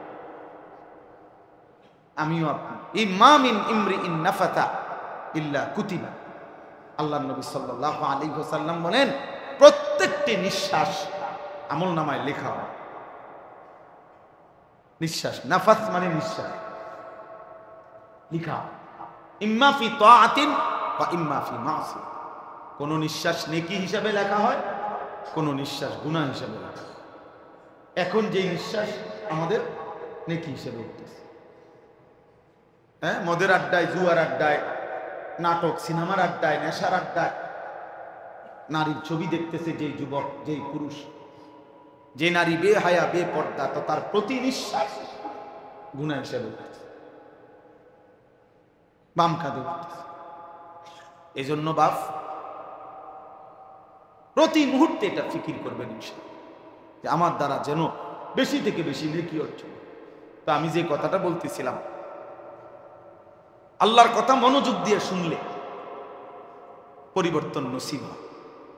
গাফেল মানুষ আজকে 30 বছর ইমাম সাহেব জুমার নামাজে বয়ান করে আর আমরা গান নিচের দিকে দিয়া মোড়ামি দেখান, আমরা সেক্রেটারি, হ্যাঁ আমরা সেক্রেটারি লইয়া আমরা বলে দেয়, আপনার ক্যাশিয়ার গিরি লইয়া আমরা বসে থাকি। হাসরের ময়দানে দেখবেন রুকুটাও হইছে না, সেজদাটাও হইছে না, বুঝলেন না? হাসরের ময়দানে দেখবেন সুন্নত মোতাবেক যেভাবে নামাজ পড়তে হয়, না দাঁড়ানোর সুন্নত হয়েছে, না রুকুর সুন্নত, না সেজদার সুন্নত, না নিয়ত বাঁধার সুন্নত। আপনি যে গারমোড়া ছিলেন নিচের দিকে আর ইতান হুজুর এরকম 2-4টা হুজুর তো বেটা পকেটে রাহি বেড়া, বুঝলেন না? তো 2-4টা হুজুর পকেটেই রাখ, কত হুজুর আইসে গেছে ইতান, কত দেখছি বেটা, কত হুজুর কত জাতের কথা কইছে, আমি এক জাতের আছি না, অর্থাৎ আমি অন্য বিড়িখানার উপরে আছি। আজকে 60 বছর আল্লাহর রহমতে আমারও বিড়ির থেকে কেউ লড়াই কাটছে, এত কত বালা বালা হুজুর আইছে। হ্যাঁ, আপনি কামিয়া, আপনি বহুত বড় কামিয়া, আপনি যে 60 বছরও কিস্তি নেন কামিয়া বাবা। আপনি যে 60 বছরও কথা বললে গালি দেন যে 10 গ্রামের মানুষ পর্যন্ত সিসি করে, আপনি কামিয়া, আপনি একটা বেড়ায়, আপনি নাফরমানির উপরে মজবুত, হারামের উপরে মজবুত, আল্লাহর অবাধ্যতার উপরে মজবুত। নাউযুবিল্লাহ। আল্লাহর নবী এর জন্য বলছে কুল্লু উম্মতি মুআফান ইল্লাল মুজাহিরিন, আমার উম্মতের সব মানুষের গুনাহ মাফ হয়ে যাবে, কিন্তু গুনাহকে যে প্রকাশ্যে করে বেড়ায়, বলে বেড়ায়, গুনার উপরে যে প্রকাশ্যে চলতে থাকে, খোদার কসম নবী বলছে তাকে আল্লাহ মাফ করবে না। বুঝেন নাই কথা? 30 বছর বেটা সুদ খাও, মুসলমান তুমি, হ্যাঁ মস্কারি করো। মুসলমান প্রতিদিন সুদ খায়, মুসলমান প্রত্যেকদিন মিথ্যা বলে, মুসলমান প্রতিদিন ওজনে কম দেয়, মুসলমান প্রতিদিন গালি দেয়, মুসলমান প্রতিদিন নাচ গান দেখে, মুসলমান প্রতিদিন ফজরের নামাজ বাদ দেয়, মুসলমানের বউ প্রত্যেকদিন বেপরদা, মুসলমানের ঘরে প্রতিদিন নাচ গান চলবে। তুই কিসের মুসলমান বেটা? তুমি তো গাদ্দার, তুমি তো গাদ্দার, তুমি তো গুনাহগার না, গাদ্দার। তুমি বুড়া আঙ্গুল দেখাইতে, আরে আপনি নিষেধ করছেন, কোন আমনের নিষেধ? নবী নিষেধ করছে। আর রাখ বেটা, রাখ বেটা, দরকার হলে জিলেপি আরো 10 কেজি বাড়াইয়া দিব বেটা, বিরিয়ানি আরো 2 ডেক বাড়াইয়া দে বেটা, বেহেস্ত না দরকার, 12 ডেক বিরিয়ানি বেহেস্তে, 2 কাতার টাইলস দিছে মসজিদে বেহেস্ত, 4টা ফ্যান দিছে 3,12,000 বেহেস্ত। কারণ জান্নাত তো হইল সর্বসাকুল্যে, জান্নাতের দাম তো হইল 12,000। জান্নাত তো 12,000 টাকার সম্পত্তি, ঠিক না? কি আল্লাহ হেফাজত করে। আলাম ইয়ানি লিল্লাযীনা আমানু আন তাখশা কুলুবুহুম লিযিকরিল্লাহ। ওই দেখেন, ওই অপদার্থকে দেখেন, বসে বসে মোবাইল এটারে না এ করতেছে। কিছু অপদার্থ এমনই হয়। কে নিষেধ করে, কেন নিষেধ করে, এত কথা আমার দরকার। হুজুরের ব্যান্ডান আমি হুজুরি করুন, আমার মোবাইল টিপা, আমার জীবনের তো স্বার্থ কি? আমার একটা মোবাইল আছে। এবার আমার ইজ্জত আছে না নাই? আমার মানুষে কি মনে করে না নাই? আমার মানুষ, আমার চুল, চেহারা মানুষের সুরত নাকি কাফেরের সুরত, এত কিছুর আমার দরকার না। আমার মোবাইল আছে, মানুষ দিয়ে আমি করবো কি? মানুষ দিয়ে আমি করবো, আমি মোবাইলেই তো সব পাই। আমি সমাজ দিয়ে করব কি? আমি বাপ মা দিয়ে করবো কি? আমি আল্লাহ দিয়ে করবো কি? আমি রসুল দিয়ে কি করব? আমার জীবনের সব চাহিদা সবই তো পূরণ হইতেছে মোবাইল দিয়ে। কাজে বাকিটা মানুষ আমি আর কি করাবো? এই হলো আমাদের সন্তানদের হাল। অসংখ্য ছেলে পেলে জীবনে এটাই বুঝে নিছে, জীবনের চাহিদা যেহেতু পূরণ হইতেছে, তার মনের ইচ্ছা যেহেতু পূরণ হচ্ছে, এবার আর মান সম্মান ইজ্জত বংশ মর্যাদা পিতামাতার সম্মান আল্লাহর সম্মান রসুলের সম্মান নিজ ধর্মের সম্মান নিজ কোরআনের সম্মান যা ইচ্ছা তাই হোক যা।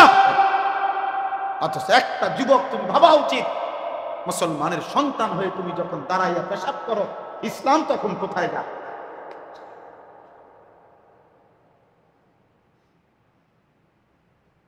ইসলামের সম্মান তখন কোথায় যায়? একটা যুবক যখন সারাদিনে এক ওয়াক্ত নামাজ না পড়ে, তখন আমার রসুলের 23 বছরের চোখের পানির কি কদর হয়?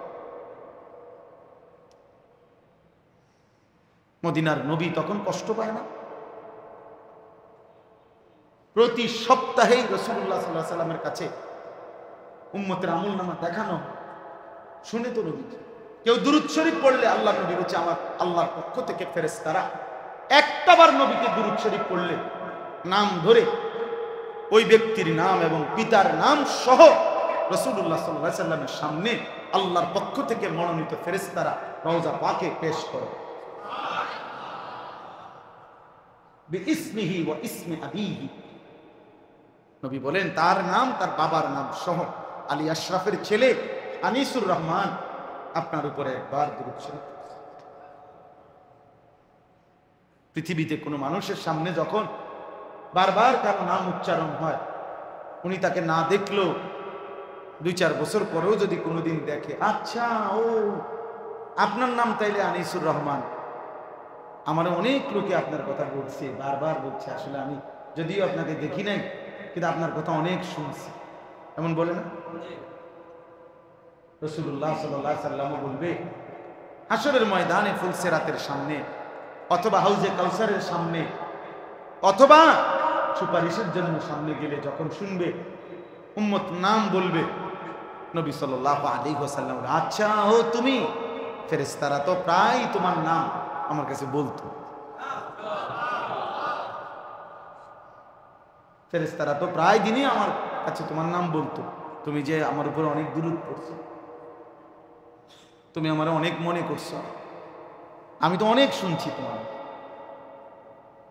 তাহলে যে মুসলমান 30 বছরের ভিতরে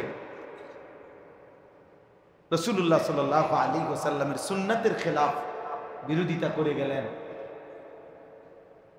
20 বছর ধরে দাড়ি কাটলেন, 30 বছর ধরে দাড়ি কাটলেন, আপনার নাম নবীজির সামনে কেমনে পেশ হবে? হ্যাঁ, আল্লাহ হেফাজত করে। এজন্য ভাই আমার কথা এটাই, প্রথম কথা শেষ, মনোযোগের কথা বলতেছিলাম। আন্তরিকতা থাকতে হবে। কোন আলেম যদি, সে যে আপনার মসজিদের হুজুর হোক, সব আলেম সারা বাংলাদেশ পরিচিত হইতে হবে এটা জরুরি না। সবাই সারা বাংলাদেশ জনপ্রিয় হতে হবে এটা জরুরি না। কোরআন সুন্নাহর কথা আপনার মহল্লার ইমাম, মহল্লার আলেম, উনিও যদি বলে, আপনার জিম্মাদারি মনোযোগ দিয়ে শুনুন। উনি জনপ্রিয় না হোক, মানুষের কাছে জনপ্রিয়তা দিয়ে হবে কি? 10 লক্ষ মানুষ আমার আলগি দিলে আমার কবর রাজাব মাফ তো আল্লাহ কি? তাইলে আমার লাভ বল? আমি তো নির্বাচনে আসছি না, যে এটা নির্বাচনী গণসংযোগ, আমার সমর্থন দরকার অনেক, আমি এই জন্য আসছি আমরা এখানে। তাহলে আর লাভ কি? এখানে কম হইলেই কি আর বেশি হইলেই কি? দরকার তো আল্লাহ গ্রহণ করলো কিনা, আখিরাতের মুক্তি মিলবে কিনা, পরকালের মুক্তি মিলবে কিনা, আমলনামা ডান হাতে আসবে কিনা, মিজানের পাল্লায় নেকিটা ভারী হবে কিনা, আল্লাহর মুখোমুখি হইলে রব্বে করিম যদি প্রশ্ন করে জবাব দিতে পারবো কিনা, ফুলসের একটা আসানির সাথে পার হতে পারবো কিনা, চিন্তা তো হলো ওই বিষয়। এই পৃথিবীতে আপনি অমর হয়ে যাবেন, এই পৃথিবীতে, পৃথিবী নিজে অমর নেই, তা আপনি অমর হবেন কেমন? বোঝেন না? এটা তো এই জেনারেল শিক্ষিতরা তো এটা কথা একটা ফালতু কথা বানায় নিছে। পৃথিবীতে তিনি অমর হয়ে থাকবেন, পৃথিবী নিজে অমর নেই, তো তুমি অমর হবে কেন? পৃথিবী চিরস্থায়ী নেই, তো আপনি চিরস্থায়ী থাকবেন কেন? এই পৃথিবী নিজেই তো থাকবে না। ইসরাফিল একদিন ফু দিলে আসমান ও জমিন, এই গোটা কায়নাত শেষ হবে কিনা বলেন? শেষ হবে না? তা তাইলে আর অমর রইল? জগতেরও যেহেতু মৃত্যু হবে, কায়নাতেরও যেহেতু, আমরা কিতাবে পড়ছি স্পষ্ট, ব্যক্তির পৃথক মৃত্যুকে বলে মৌত, আর সারা আলমের একসাথে যেদিন মৃত্যু হবে সেটাকেই বলে কিয়ামত। এটাও মৃত্যুই, মৌতুল আলম, সারা আলমের যখন মৃত্যু হবে ওটারই বলে কিয়ামত। ইসরাফিল ফু দিলে সেই মৃত্যু হয়, গোটা সৃষ্টির একসাথে কি হয়ে যাবে? মৃত্যু হয়ে যাবে, আসমান ও জমিন সহ সবকিছু। অতএব আমরা যদি প্রত্যেকে এটা ভাবি, এই ইসলাহী মজলিসগুলোর মূল ফিকির, এই ছোট মজলিসের মূল ফিকির বিশ্বাস করেন, নিজের অনুভূতি সুন্দর করা, আমার বিবেক জাগানো, আমার অনুভূতি জাগানো, ইসলাহে নফস, আত্মার সংশোধন, হৃদয়ের সংশোধন, নিজের সংশোধন, ব্যক্তির সংশোধন, আত্মশুদ্ধি, আত্মসংশোধন, এরই মাহফিলের নামই হলো ইসলাহী। খুব হাঙ্গামার দরকার নাই, ছোটখাটো আয়োজনের মধ্যে মাকসাদ আমার হৃদয় যেন জেগে ওঠে, আমার বিবেক যেন, অনুভূতি যেন জাগে, হায় আমি কি করছি, আমার কি করা উচিত।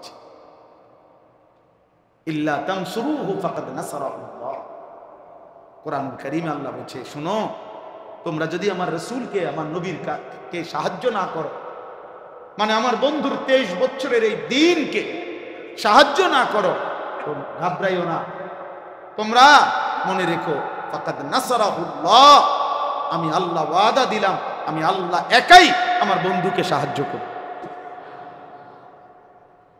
তোমারে সরায় আসবে, ইন ইয়াশা ইউযহিবকুম ওয়া ইয়াতি বিখালকিন জাদীদ, কোরআন শরীফ আছে, আল্লাহ বলছে তোমরা যদি আল্লাহর দ্বীন না মানো, আল্লাহ চাইলে তোমরা সরিয়ে দেবেন, আর তোমাদের জায়গায় নতুন জাতি, নতুন সৃষ্টি, নতুন অনুগত বান্দা আল্লাহই নিয়ে আসবে। জমিন খালি থাকবে না। আল্লাহর অনুগত বান্দা, আল্লাহর পছন্দের বান্দা, আল্লাহর প্রিয় বান্দা জমিনে সর্বদাই থাকবে।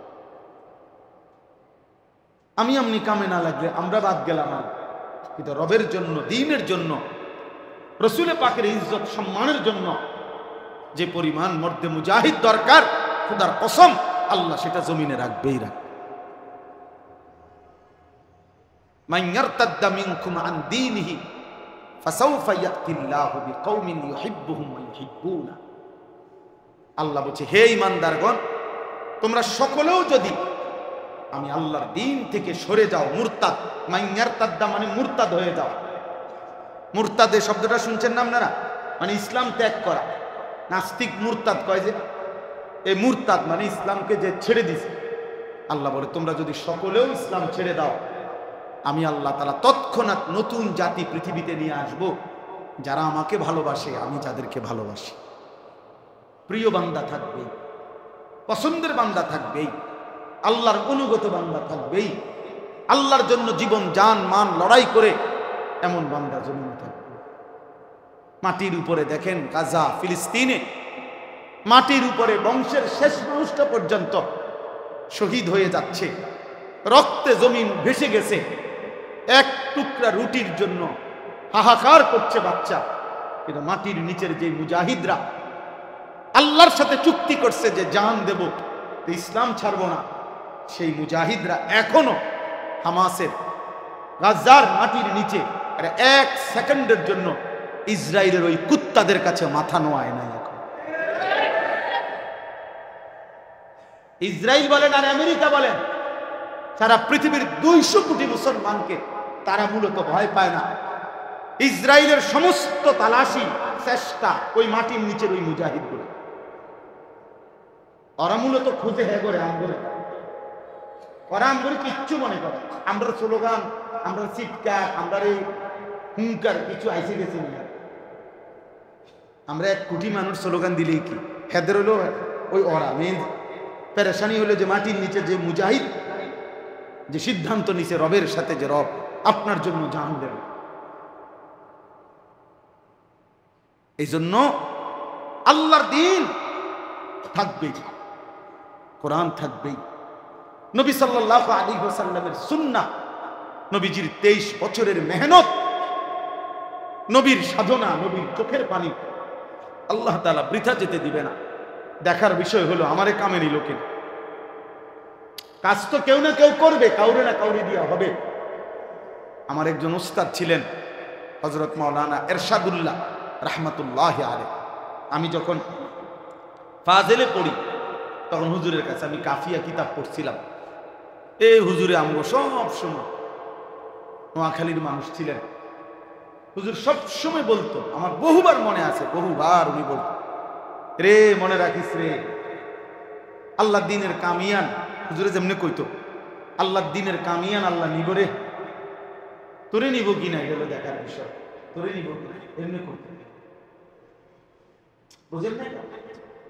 দ্বীন তো জিন্দা হবেই, বিজয় তো আসবেই মুসলমানের, কালেমা তো উঠবেই, মাহাদি তো আসবেই, দাজ্জাল তো হারবেই, শেষ ইহুদিটাও, ইহুদির শেষ ব্যক্তিটাও, খোদার কসম নবী বলছে গাছের আড়ালে, পাথরের আড়ালেও যদি ইহুদি লুকায়া থাকে, একটা সময় আসবে এমন যেদিন ওই পাথর ডেকে মুসলমানকে বলবে, ইন্না ওয়ারাই ইয়াহুদিয়ুন ফাকতুলহু, এই মুসলমান এদিকে আয়, আমার পিছনে একটা ইহুদি লুকিয়ে আছে, তার মা। এই হাদিস রাসূলুল্লাহ সাল্লাল্লাহু আলাইহি ওয়াসাল্লামের হাদিস। পৃথিবীর শেষ বেঈমানটাকেও ইমানদার হত্যা করবে, তাহলে বিজয় তো হবেই, রাত ভোর তো হবেই, আলো তো ফুটবেই, ইমানের বিজয় হবেই। কিন্তু দেখার বিষয় হলো যুবক, দেখার বিষয় হলো বাপ, তোমারে নিল কিনা, নাকি তোমারে বেড়ি দেখতে দেখতে কবরে পার করে দিছে, তোমারে নারী দেখতে দেখতে, ছবি দেখতে দেখতে উলঙ্গ দৃশ্য দিতে দেখতে দেখতে আহা তোমার কবরে পাঠাই দিছে আল্লাহ, যা তোরে দিলাম না। আর কিছু মানুষ আছে এবার এই সোফা ঠিক করতে করতে খাট পালন ফার্নিচার, উনি মরার পরে 1 সপ্তাহ পরে সোফা রাখিয়ে দিয়ে গেছে, উনি এখনো কবরে চলে গেছে, কিস্তি অনচলে,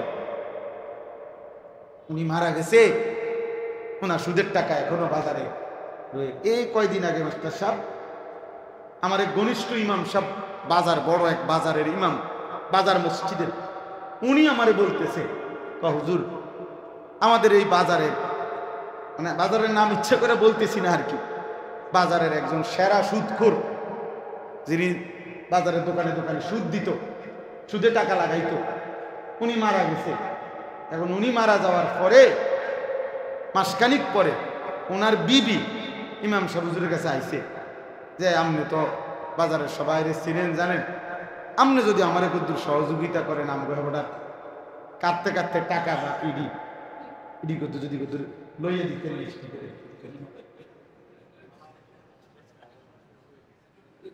ইমাম সাহেব হুজুর আমি পাগল হয়ে গেলাম, আমার কি কয় বেড়ি কি দেখা, আমি বেলে আমার মুসল্লিতে সবাই কইতে আমি একটা ভাই আমনে তেহাবড়া কোনো সুদের টেয়া পাইনি, কদ্দুরটা লেখলাম হিসাবে। চিন্তা করছেন নি ওটার বুঝ, বুড়ির বুঝ। না ফরমান মানুষ, তুমি তো কবরে চলে গেলা, সুদের টাকা তো রয়ে গেল, হারামের টাকা তো রয়ে গেল, দুনিয়া তো রয়ে গেল, দুনিয়া তো রয়ে গেল। এবার কি হবে তোমার কবরে, কি হবে তোমার? কাল্লা সাউফা তা'লামুন সুম্মা কাল্লা সাউফা তা'লামুন। আল্লাহ বলে বান্দা আমি কবরে তোমাকে জানাবো। আবার বলছে বান্দা, আবারও বলছি আমি কিন্তু আখিরাতেও আবার জানাবো। একবার কবরে জানাবো বান্দা করেছিলি কি, উচিত ছিল কি, আবার তোমারে আখিরাতেও আমি জানিয়ে দেব করেছিলে কি, উচিত ছিল কি, সব আমি জানাবো। আল্লাহ বলেন আমি একটা একটা করে জানিয়ে দেব। তুমি তো গুনে ভুলে গেছো, আমি গুনে গুনে রেখেছি, আমি একটা একটা করে গুনেছি, এক বিন্দু বিন্দু করে গুনে রেখেছি। আল্লাহ আমাদেরকে হেফাজত করে, দয়া করে। ঘুরে ফিরে একই কথা। 10 বছর ফরদাবাদ বাজারে জুমার নামাজ পড়াইছি যখন, তখনও যেই কথা আজও একই। আরো যদি 10 বছর বলার সুযোগ হয় তো একই আখিরাত। ঘুরে ফিরে কি? ঘুরে ফিরে কবর, ঘুরে ফিরে মৃত্যু, ঘুরে ফিরে হাসরের মাঠ, ঘুরে ফিরে আমাদের বক্তব্য এটাই, পরকাল। ফেরিওয়ালা আমার মাল একটাই, আখিরাত। আখিরাতেই ফেরিওয়ালা। আল্লাহ আমাদেরকে হেফাজত করে। তাহলে এবার দেখেন, ছোট্ট ছোট্ট যে 10টা আয়াত করছে, অল্প সময় এই আয়াতগুলোর তরজমা শুনে। এখানে আল্লাহ তাআলা প্রথমে 3টা কসম করছেন। 3টি কসম করে একটি কথা বলছেন। একটা কথা বলার জন্য 3টা কসম করছে। তাফসীরের মধ্যে আছে আল্লাহ তাআলা যখন কোনো বস্তুর কসম করে, স্বাভাবিকভাবে কসম করা হয় কোনো কথাকে মজবুত করার জন্য, যেটা আমরাও বলে থাকি। মানুষ আমরা কসম করি না, অর্থ কি? মানে আমায় যে কথাটা বলতেছি, যে দাবিটা, এটা যেন একটু কি হয়, মজবুত হয়। তো এমনিতে আল্লাহ তাআলার কথা এমনিতেই শতভাগ সঠিক, এমনিতেই আল্লাহর কথা মজবুত, এমনিতেই আল্লাহর কথা দৃঢ়। আল্লাহর কথার চাইতে অধিক সত্য কারো কথা হতে পারে? কিন্তু এরপরেও আল্লাহ বড় মায়া করে, দয়া করে আল্লাহ বলতেছে, বান্দা ঠিক আছে, তবুও আমি তোমার কলিজার মধ্যে যেন বসে কথাটা, এই জন্য আমি তোমাদের নিয়মের দিকে খেয়াল রাখা আমি আল্লাহ তাআলা যাও অতিরিক্ত আরো কসম করেও আমিও বলবো। যদিও আমি আল্লাহ কসম ছাড়া বললেই চলতো, কিন্তু তোমার দিলে যেন বসে এই জন্য আমি কসম করে বলতেছি। এইভাবে আল্লাহ তাআলা কোথাও 3টা কসম করছে, কোথাও একটা কথা বলার জন্য 4টা কসম করছে। কোরআন শরীফের একটা সূরা আছে অশ-শামসি ওয়া দুহাহা, এই সূরার মধ্যে আল্লাহ তাআলা একটা কথা বলার জন্য 14টা কসম করছে, 14 বার কসম করছে, 14টা কসম, 14টা কসম। এভাবে কোরআনুল কারীমের মধ্যে অসংখ্য কসম আছে। তো এই কসমের দ্বারা আল্লাহ যে কথাটা বলে, যেটার কসম করছে, আল্লাহ বিভিন্ন আল্লাহর সৃষ্টির বিভিন্ন কিছু ব্যাপারে, মানুষ, ইনসান, আল্লাহর কোন সৃষ্টি, মাখলুকের কোন বিষয়ে আল্লাহ কসম করছে, বিভিন্ন সময় বিভিন্নটার নাম। তো আল্লাহ তাআলা তাফসীরের মধ্যে লিখছে, আল্লাহ যে বিষয়ের কসম করে এটার 2টা বিষয়, হয় এই বিষয়ে আগের থেকে কোনো বিশেষত্ব আছে যার কারণে আল্লাহ ওইটার কসম করছে, আর অথবা আল্লাহ কসম করার কারণে ওইটার দাম, ওইটার বিশেষত্ব, মর্যাদা বেড়ে গেছে। বুঝাতে পারলাম না কথা? তো আল্লাহ তাআলা এখানে প্রথম কসম করছেন, লা উকসিমু বিহাদাল বালাদ। ওই যে সূরার নাম কি বলছিলাম? বালাদ। তো এই সূরার আল্লাহ বলেন, আমি আল্লাহ নবীজিকে বলতেছে, বন্ধু আমি কসম করছি এই মক্কা নগরীর কসম। এখানে এই বালাদ বলতে শহর, নগর বলতে মক্কা নগরীকে বোঝানো হয়েছে। হাযাল বালাদ, এই মক্কা নগরীর কসম করছি। কোন নগরীর কসম? এখন প্রশ্ন হলো, নবীজি যেন মহব্বত করে, আমাদের নবী যেন আল্লাহকে জিজ্ঞেস করছে, মাওলা মক্কা নগরীর কসম করলেন কেন? বুঝেন নাই কথা? আল্লাহ তাআলা যে উত্তরটা দিছে এটা বহুতই মহব্বতের উত্তর, বহুত ভালোবাসার উত্তর। মোহাম্মদ হামেদে হামদে খুদা বাস, খুদা মদহে আফরি মুস্তফা বাস, মোহাম্মদ আস্তুমি খাহাম খুদারা, খুদায়া আস্তু হুব্বে মুস্তফারা। কবি বলেন, আল্লাহর প্রশংসায় আমাদের নবী মুহাম্মদ একা যা বলেছে তাই যথেষ্ট, আর নবী মুহাম্মদের প্রশংসায় আমার আল্লাহ একাই যা বলছে তাই যথেষ্ট। মুহাম্মদ হামেদে হামদে খুদা বাস। বাস মানে কি? সারছে বাস, এইটারে কয় বাস, যথেষ্ট, বাস বাস। খুদা মদহে আফরি মুস্তফা বাস। আল্লাহর প্রশংসায় মুহাম্মদই যথেষ্ট, মুহাম্মদের প্রশংসায় আল্লাহই যথেষ্ট। তো এই গোটা সৃষ্টি আল্লাহ নবীকে যে পরিমাণ ভালোবাসে, তার চাইতে হাজার লক্ষ কোটি গুণ বেশি রব্বে করিম তার বন্ধুকে ভালোবাসে। এইটা এখানে উত্তর দিছে আল্লাহ। নবী যেন জিজ্ঞেস করছে, মাওলা মক্কা নগরীর কসম করলেন কেন? আল্লাহ বলেন, ওয়া আনতা হিল্লুম বিহাদাল বালাদ। কেন কসম করছি বন্ধু জানেন? এই মক্কা নগরীতে যে আপনি থাকেন। ওয়া আনতা হিল্লুম বিহাদাল বালাদ, এই নগরীতে আপনি বসবাস করেন। এটা তো সেই মক্কা নগরী যে মাটিতে আপনি জন্মগ্রহণ করেছেন। গত 53 বছর, 63 বছর হায়াতের 53 বছর এই মাটিতেই বেড়ে উঠছেন আপনি।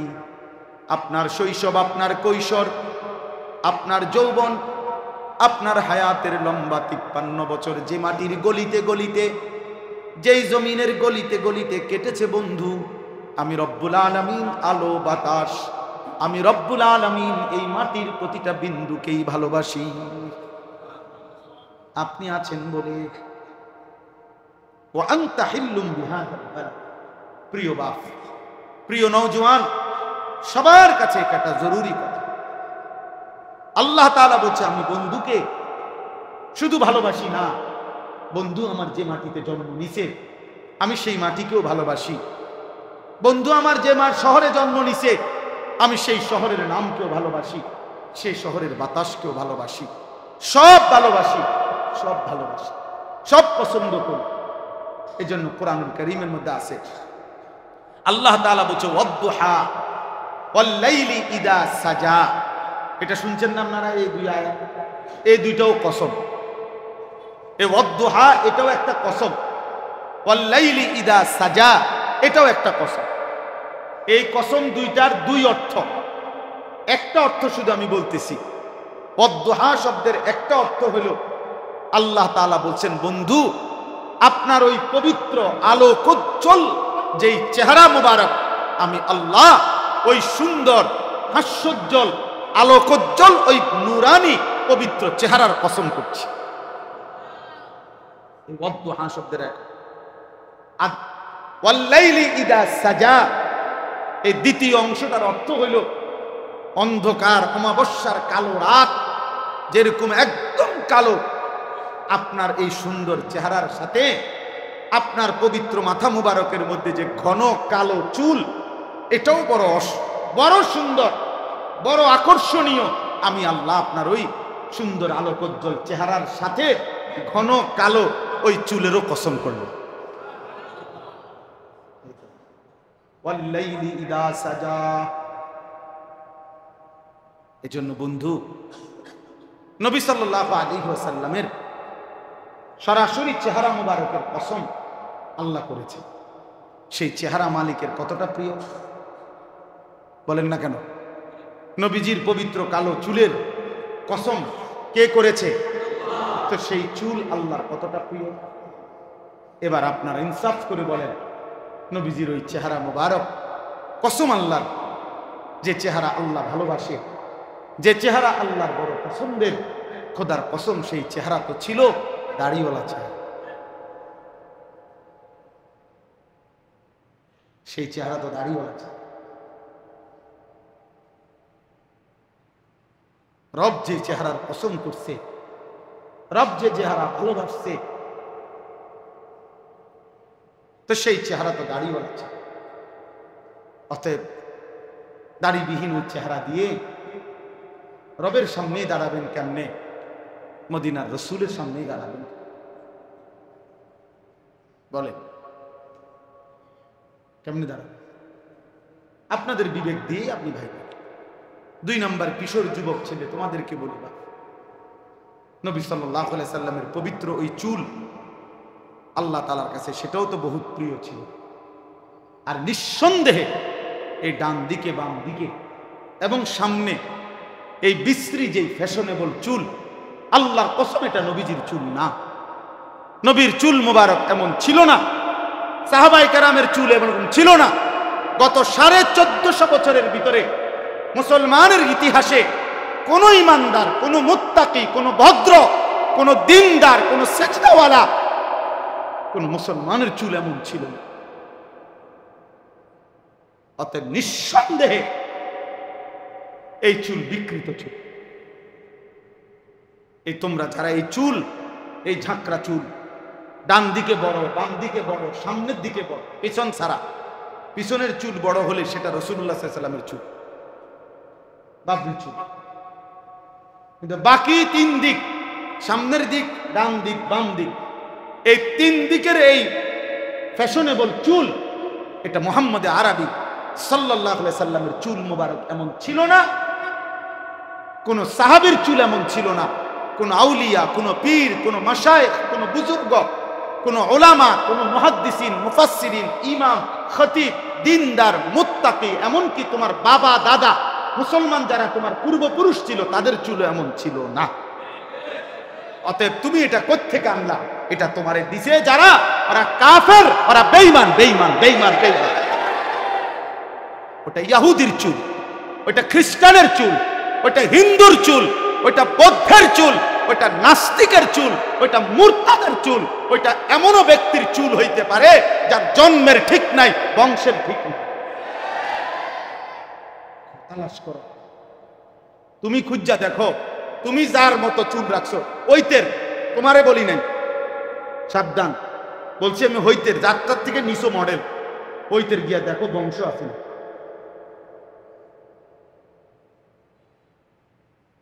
আর এটা নিয়ম। এই পৃথিবীতে কোন মাটিতে যদি পায়খানা লাগে, ওই মাটির মধ্যে দুর্গন্ধ। কোনো মাটিতে যদি ফুল লাগে ওই মাটিতে সুঘ্রাণ। অতএব আসহবত, যে যাকে অনুসরণ করে, যে যার মধ্যে প্রভাব বিস্তার করে, তার আসর, তার প্রতিক্রিয়া তার মধ্যে হবেই হবে, এটা কোনো সন্দেহ নেই, এতে কোনো সন্দেহ নেই। এটা একবার পরীক্ষিত পৃথিবীতে। আমরা সেই ছোটবেলায় শেখ সাদির কবিতা পড়ছি। শেখ সাদি রহমতুল্লাহ কবিতার মধ্যে আছে যে মাটির উপরে একটা গোলাপ ফুলের গাছ ছিল, ফুলের গাছটা মরে গেছে। এখন মাটির মধ্যে হাত লাগাইয়া দেখতেছে মাটির মধ্যেই ফুলের গ্রাম, গোলাপ ফুলের। তো ওই মাটিকে জিজ্ঞাসা করছে, হে মাটি, তোমার মাঝে এমন সুন্দর গ্রাম আসলো কোত্থেকে? মাটি বলতেছে, হে প্রিয় বন্ধু, বাস্তবিক অর্থে আমি তো আসলে মাটি, আমার মধ্যে কোনো গ্রাম ছিল না, কিন্তু এক ফুলের গাছ আমার উপরে ছিল। বারবার আমার উপরে সেই ফুল গাছের পাতা ফুল পড়তে পড়তে ওই ফুলের আসর যখন আমার উপরে পড়ছে, আজ আমি মাটিও গ্রাম হয়ে গেছি। জামালে হামনশি দরমান আসর কাত, এক সুগ্রাণওয়ালা ফুল আমার উপরে আসর করছে। অগার না মন হামকে হাসতা, নয়তো আমি মাটিই ছিলাম, আমি মূলত মাটিই ছিলাম, কিন্তু এক ফুল আমার উপরে আসর করছে, ফলে আজ আমি মাটিও কি হয়ে গেছি, গ্রাণ হয়ে গেছি। অতএব একটা যুবক ভাই, একটা যুবক ভাই, আমারটা আমি মিলাইতেছি, আমার সামনে লোক আমার কোনো ধাক্কা ধাক্কি না, আমনের বাড়ির ভাত খাই না, আমনের এসকো আমনে মিলাইয়েন, আমারটা আমি মিলাইতেছি। আশ্চর্য হবেন, আশেক কাকে বলে, ইশক কাকে বলে? পৃথিবীর সমস্ত কিতাবে আছে আরবি, এটা একটা আরবি শব্দ। ইশক এটা আরবি শব্দ কিনা? আশেক আরবি শব্দ। ইশক বলা হয় তাজাউজু হাদ্দিল মুহাব্বা, অভিধানের কথা, ডিকশনারির কথা, আরবি অর্থ হলো ভালোবাসার সীমা অতিক্রম করা। অর্থাৎ সে ওইকে এত পরিমাণ ভালোবাসে যে ভালোবাসার সীমা কি করে ফেলছে, অতিক্রম। তাহলে আশেক তো হইল এমন যার একটা নিঃশ্বাসের মধ্যে পর্যন্ত রাসূলের বিরোধিতা নাই, পরে না বলবে আশেক নেই। আমি হব কে? আমনে আমি কোন দিন হব? পাত্তা আসেনি আমগো, বুঝেন নাই কথাটা? কথা তো ছিল এমন প্রেমিক হবে, এমন প্রেমিক হবে। আমরা কিতাবে পড়ছি যে উত্তম আখলাক, যদি উত্তম আখলাককে বলা হয় তুমি মানুষের আকৃতি ধারণ করো, মানে এটা কল্পনার কথা, কাল্পনিক কথা, যে উত্তম চরিত্র, ওইটাকে বলা হয়েছে যে উত্তম চরিত্র কেরকম, মানে কোন বিষয়ে কেরকম তুমি পছন্দ করো, কেরম হইলে কয় উত্তম চরিত্র, সর্বোত্তম। এটা তুমি একটা আকৃতি ধারণ করো, একটা মানুষের সুরত ধরো। তো কিতাবের মধ্যে লিখছে মানুষের যেই সুরতটা, আকৃতিটা ধরবে, দেখা যাবে যাকে, যেই মানুষটাকে যে উত্তম চরিত্রের আকৃতি ধারণ করছে, খোদার কসম তিনি মুহাম্মদুর রাসূলুল্লাহ সাল্লাল্লাহু আলাইহি ওয়াসাল্লাম। যদি বলেন বিনয় সর্বোত্তম কতটুকু হওয়া দরকার, সেটা রাসূলের মধ্যে যেটুকু অতটুকু। সবর ধৈর্য সর্বোচ্চ কতটুকু হওয়া দরকার, যদি বলেন সেটা কেউ দেখতে চায় তো মুহাম্মদে আরবিটাই দেখ। যদি বলেন হাসি, যদি বলেন কান্না, যদি বলেন ভদ্রতা, যদি বলেন আখলাক, একটা গুণ যদি কেউ বলে যে এই গুণটা সবচেয়ে সুন্দর, সবচেয়ে বেশি পূর্ণাঙ্গ, কেমন হইলে সুন্দর হয়, খোদার কসম প্রত্যেকটার উত্তরেই আসবে মুহাম্মদে আরবি যেমন। আমি আর লম্বা বাড়াবো না কথা, আমার কথা এটাই। আপনি বলেন আজকে আমরা রাসূলুল্লাহ সাল্লাল্লাহু আলাইহি ওয়াসাল্লামের ভালোবাসাকে সংকুচিত করে দিয়েছি, আমরা সংকুচিত করে ফেলছি। আমরা 2-4 ডেকসি খিচুড়িকে নবীর ভালোবাসার সিদ্ধান্ত দিয়ে দিচ্ছি, আমরা 2-4 কেজি জিলাফিকে নবীজির ভালোবাসা দিয়ে দিছি, নবীর ভালোবাসা। মুখে বিড়ি, উনি নবীকে ভালোবাসে। চেহারায় দাড়ি নাই, উনি নবীকে ভালোবাসে। 30 বছর ধরে প্রত্যেক দিন ওজনে কম দেয়, উনি নবীরে ভালোবাসে। উনি কথায় কথায় গালি দেয়, উনি নবীরে ভালোবাসে। ওনার বিবি আজকে 20 বছর কোনোদিন পর্দা করে না, উনি নবীরে ভালোবাসে। ওনার ঘরে প্রত্যেক দিন রঙিন টেলিভিশন চলে, নাচ গান নর্তকীর ছবি দেখে, বউ বাচ্চা নাতি নাতনি, উনি নবীরে ভালোবাসে। উনি প্রতিদিন ওজনে কম দেয়, উনি নবীরে ভালোবাসে। আচ্ছা, এটার নামই যদি হয় আশিক রাসূল, এর নাম যদি হয় ভালোবাসা, তো ঠিক আছে, চলেন, অসুবিধা নাই, অসুবিধা নেই। হাসরের ময়দানেই কথা হবে, কথা বোঝেন নাই? হাসরের ময়দানেই ফয়সালা হবে কার মা আছে কার মা নাই। হাসরের ময়দানেই দেখবেন কয়দিনে মাস যায়, 24 দিনে না 30 দিনে, তখনই টের পাবে। আল্লাহ আমাদেরকে হেফাজত করেন, আল্লাহ আমাদেরকে বুঝ দান করেন। অতএব আমার বাপ রাসূলুল্লাহ সাল্লাল্লাহু আলাইহি ওয়াসাল্লামের সবকিছুকে আল্লাহ তাআলা পছন্দ করতেন। অতএব নবীজির সুন্নাত, নবীজির আখলাক, নবীজির সিরাত, নবীজির সুরাত, নবীজির সুন্নাত, নবীজির কদম কদম অনুসরণ করা, এটাই আমাদের ভালোবাসা, এটাই আমাদের জীবন, এটাই আমাদের দায়িত্ব, এটাই আমাদের কর্তব্য। এর মধ্যেই আমাদের আখিরাতের মুক্তি। আল্লাহ আমাদেরকে তৌফিক দান করেন। আল্লাহ তাআলা বলেন ওয়ালিদিন মা ওয়ালাদ, বাকিটা শুধু আর কোনো ব্যাখ্যা নাই। আল্লাহ বলেন আমি কসম করছি আদমের, কসম করছি আদমের সন্তানদের। এই 3টা কসম, মক্কা নগরীর কসম, আদম আলাইহিস সালামের কসম, আদমের সন্তানদের কসম। এই 3টা কসম করে আল্লাহ বলে লাকাদ খালাকনাল ইনসানা ফি কাবাদ। শোনো, একটার পর একটা কষ্টের ধাপ অতিক্রম করে আমি মানুষকে বানিয়েছি। মনে করো বান্দা, আল্লাহ যেন আমারে বলে, আপনারে বলে, মাস্টার মনে করো তো তুমি ছিলা মাটি, সেখান থেকে আমি আল্লাহ তাআলা নির্দিষ্ট খাবার বানিয়ে তোমার বাবার লোকমা হিসাবে খাওয়াইছি। এরপরে তোমার বাবার বীর্যের একটা ফোঁটা তৈরি করছি। একদিন স্বামী স্ত্রীর মিলনের মাধ্যমে বাবার বীর্য থেকে মায়ের জরায়ুতে সেই বীর্যের ফোঁটাটা পৌঁছাইছি। সেখানে আমি আল্লাহ এক ফোঁটা বীর্যের উপরে 9 মাস আমি আমার কুদরতি আপন হাতে আমি আল্লাহ চোখ নাক কান দিয়ে এমন একটা দেহ সাজিয়েছি। একদিন মায়ের পেট থেকে আমি বের করেছি।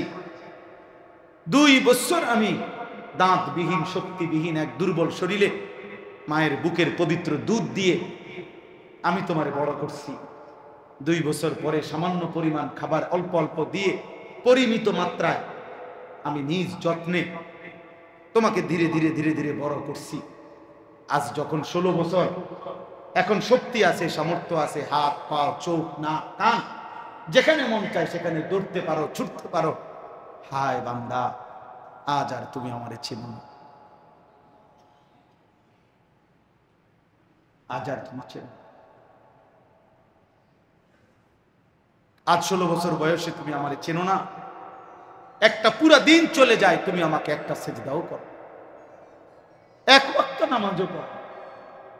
ঠিক আছে, চলো। আয়াহসাবু আল্লা ইয়াকদির আলাইহি আহাদ।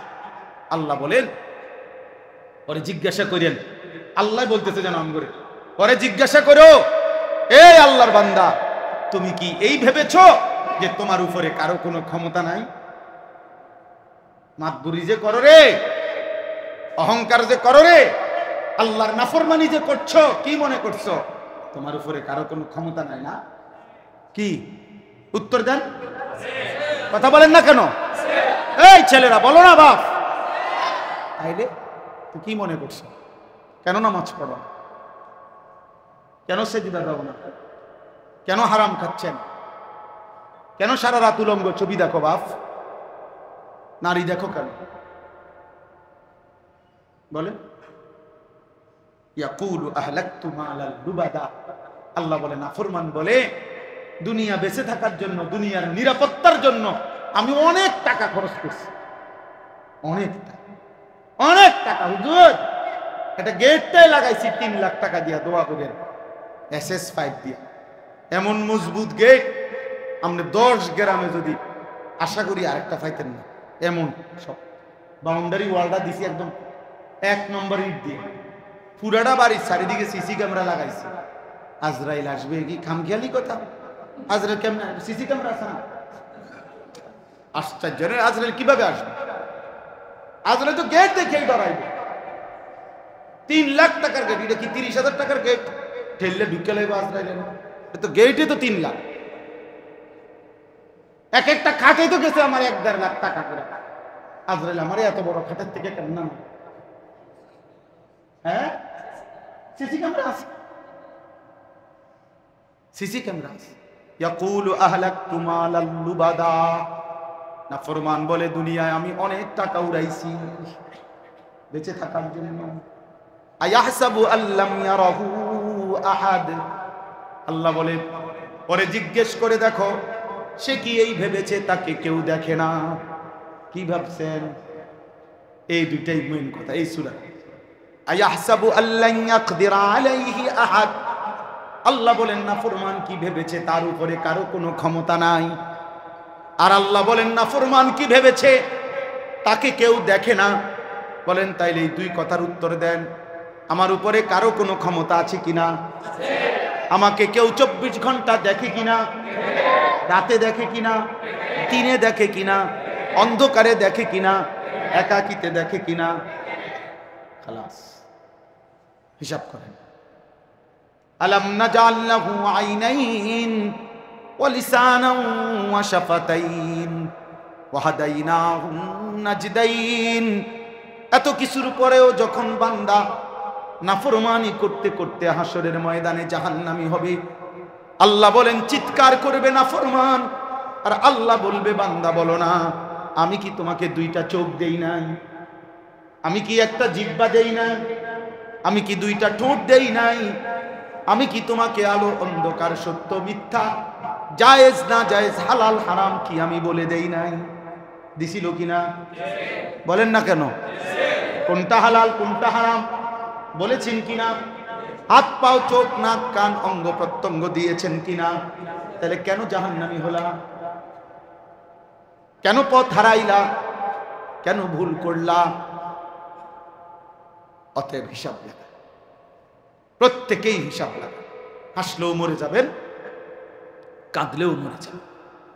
আখিরাতের ফিকির করেন, কবরের ফিকির করেন। আল্লাহ তাআলা আমাদেরকে তৌফিক দান করেন। রাসূলুল্লাহ সাল্লাল্লাহু আলাইহি ওয়াসাল্লামের সুন্নাতের উপরে জীবন কাটাবার সিদ্ধান্ত নেবেন। বলেন ইনশাআল্লাহ। উলামায়ে কেরামের সাথে সম্পর্ক গড়বেন, দ্বীন শিখবেন। যখনই সুযোগ পান, আমরা এই জন্য সব সময় মুখেও বলি উলামায়ে কেরামের কিতাবাদি ছোট ছোট বই কিতাব পড়বেন, বয়ান শুনবেন, সব সময় দ্বীনের উপরে থাকার চলার চেষ্টা করবেন। কিশোর যুবক ছেলেরা, বাবা এই যে কয়জন আমার বাপ, বেঈমানের মতো চুল রাইখো না বাপ, সারা দিন রাত মোবাইলের পিছনে এমন সুন্দর যৌবন নষ্ট করো না, আর ফিরবা না, আর কোনোদিন এই হায়াত আসবে না। 5 ওয়াক্ত নামাজ পড়ো, ফজরের নামাজ পড়ো, আল্লাহকে রাজি রাখো।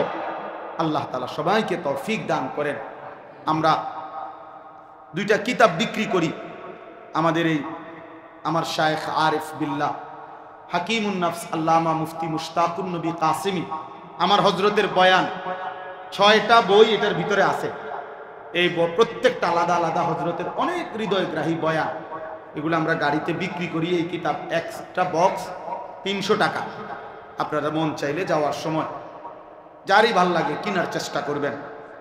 এইটা আমাদের নবী সাল্লাল্লাহু আলাইহি ওয়াসাল্লাম তাহাজ্জুদ নামাজ পড়তেন কিভাবে, কতক্ষণ, নবীজি কি দোয়াগুলো করতেন আল্লাহর কাছে, নবীজির উপরে সাহাবায়ে কেরাম যে দোয়া দুরূদ শরীফ পড়তো, এমন 40টা দুরূদ যেগুলো সাহাবীরা নবীজির উপরে পড়তো, এই কিতাবে আছে। নবীজিকে স্বপ্নে দেখার যে আমল ধারাবাহিক করতে হয়, এটা এই কিতাবের মধ্যে আছে। এটা 200 টাকা। এটা খুলনার হযরতের। এটা আমরা বিক্রি করি গাড়িতে। যার যেটা ভাল লাগে কেনার চেষ্টা করবেন, বহুত উপকৃত হবেন। শায়েখের এই কিতাব, খুলনার হযরতের এই কিতাব। আপনাদের কাছে আমার একটা ছোট্ট আবেদন আছে, 1 মিনিট। আবেদনটা হইল, আমার যেই ছোট একটা মাদ্রাসা আছে কুমিল্লা ক্যান্টনমেন্ট ময়নামতি সাহেবের বাজার, সবাই আমার পরিচিত মানুষ। এই মাদ্রাসায় আজকে 500 জন ছাত্র এখন আলহামদুলিল্লাহ, 34 জন শিক্ষক কর্মচারী। তো আমার একটা স্বপ্ন, মাদ্রাসায় ছেলেদের পড়ালেখা তো আলহামদুলিল্লাহ চলতেছে, আমি একটা ভিন্ন আরেকটা মাদ্রাসায়, এখানে পৃথক আরেকটা মাদ্রাসার ক্যাম্পাস ভবন করতে চাই। আমার আশা হইল সারা বাংলাদেশের সকল শ্রেণী, স্কুল কলেজ ইউনিভার্সিটি, শিক্ষিত অশিক্ষিত, দিন মজুর মুসলমান সারা বছর দিন শিখবে। কিরকম শিখবে? যার সময় যতক্ষণ, দিন শিখবে ততক্ষণ। অর্থাৎ যে যতক্ষণ সময় নিয়ে আসবে অতক্ষণ কিছু না কিছু শিখবে। 3 দিন হোক, 30 দিন হোক, 3 ঘন্টা হোক, 7 ঘন্টা হোক, একটা সূরাই শিখেন, রুকুটা ঠিক করেন, ওযুটা সুন্নত মোতাবেক শিখেন। এরকম আলাদা শিক্ষক, আলাদা ভবন, সবটা করতে চাচ্ছি। 2টা কোর্স অলরেডি করছি। তো এই সব আশা নিয়ে আমি একটা বড় জায়গা কিনছি মাদ্রাসার জন্য, প্রায় 94.5 শতক জায়গা, প্রায় 2 থেকে 2.5 কোটি টাকা জায়গার দাম। তো আমাদের ওই জায়গায় একটা নামাজের মুসল্লা পরিমাণ 8 স্কয়ার ফিট জায়গার দাম হলো 4200 টাকা। তো আমরা এই হ্যান্ডবিলটা আপনাদের কাছে দেই, বড় বড় মানুষ, একটু বয়স্ক যারা বা নওজোয়ান যারা, এখানে বিকাশ নাম্বার, মোবাইল নাম্বার সব লেখা আছে। শুধু আবেদন করে গেলাম, যদি কারো মহব্বত লাগে, দিল লাগে, আমাদের মাদ্রাসার এই এক নামাজের মুসল্লা পরিমাণ জায়গাতে 4200 টাকা আপনি যদি পাঠান দেন, তো আমরা সিদ্ধান্ত নিছি এই টাকাটা আমরা যারা যারা দিবে আজীবনের জন্য আমাদের মাদ্রাসার উন্নয়ন সদস্য আমরা ওনাদেরকে বানাবো। অর্থাৎ প্রতি বছর চেষ্টা করব একবার ওনাগরে দাওয়াত দিতে, ওনাগরে মেহমানদারি করতে এবং মাদ্রাসার ভালো মন্দ জানাইতে। তো হতে পারে অল্প একটু জায়গা, কিন্তু পুরা জায়গার মধ্যে মসজিদ মাদ্রাসা কমপ্লেক্স হইলে আশা করি সবটার নেক আমলগুলোর সওয়াব আপনি এই সামান্য টাকা দিয়েও ইনশাল্লাহ পাবেন। তো আমার আবেদন রইল, যাদেরই মহব্বত হয়, সুযোগ হয়, আপনারা আমাদের এই 4200 টাকার এই এক নামাজের মুসল্লা পরিমাণ জায়গায় অংশগ্রহণ করবেন। আল্লাহ তাআলা আমাদের সবাইকে তৌফিক দান করেন।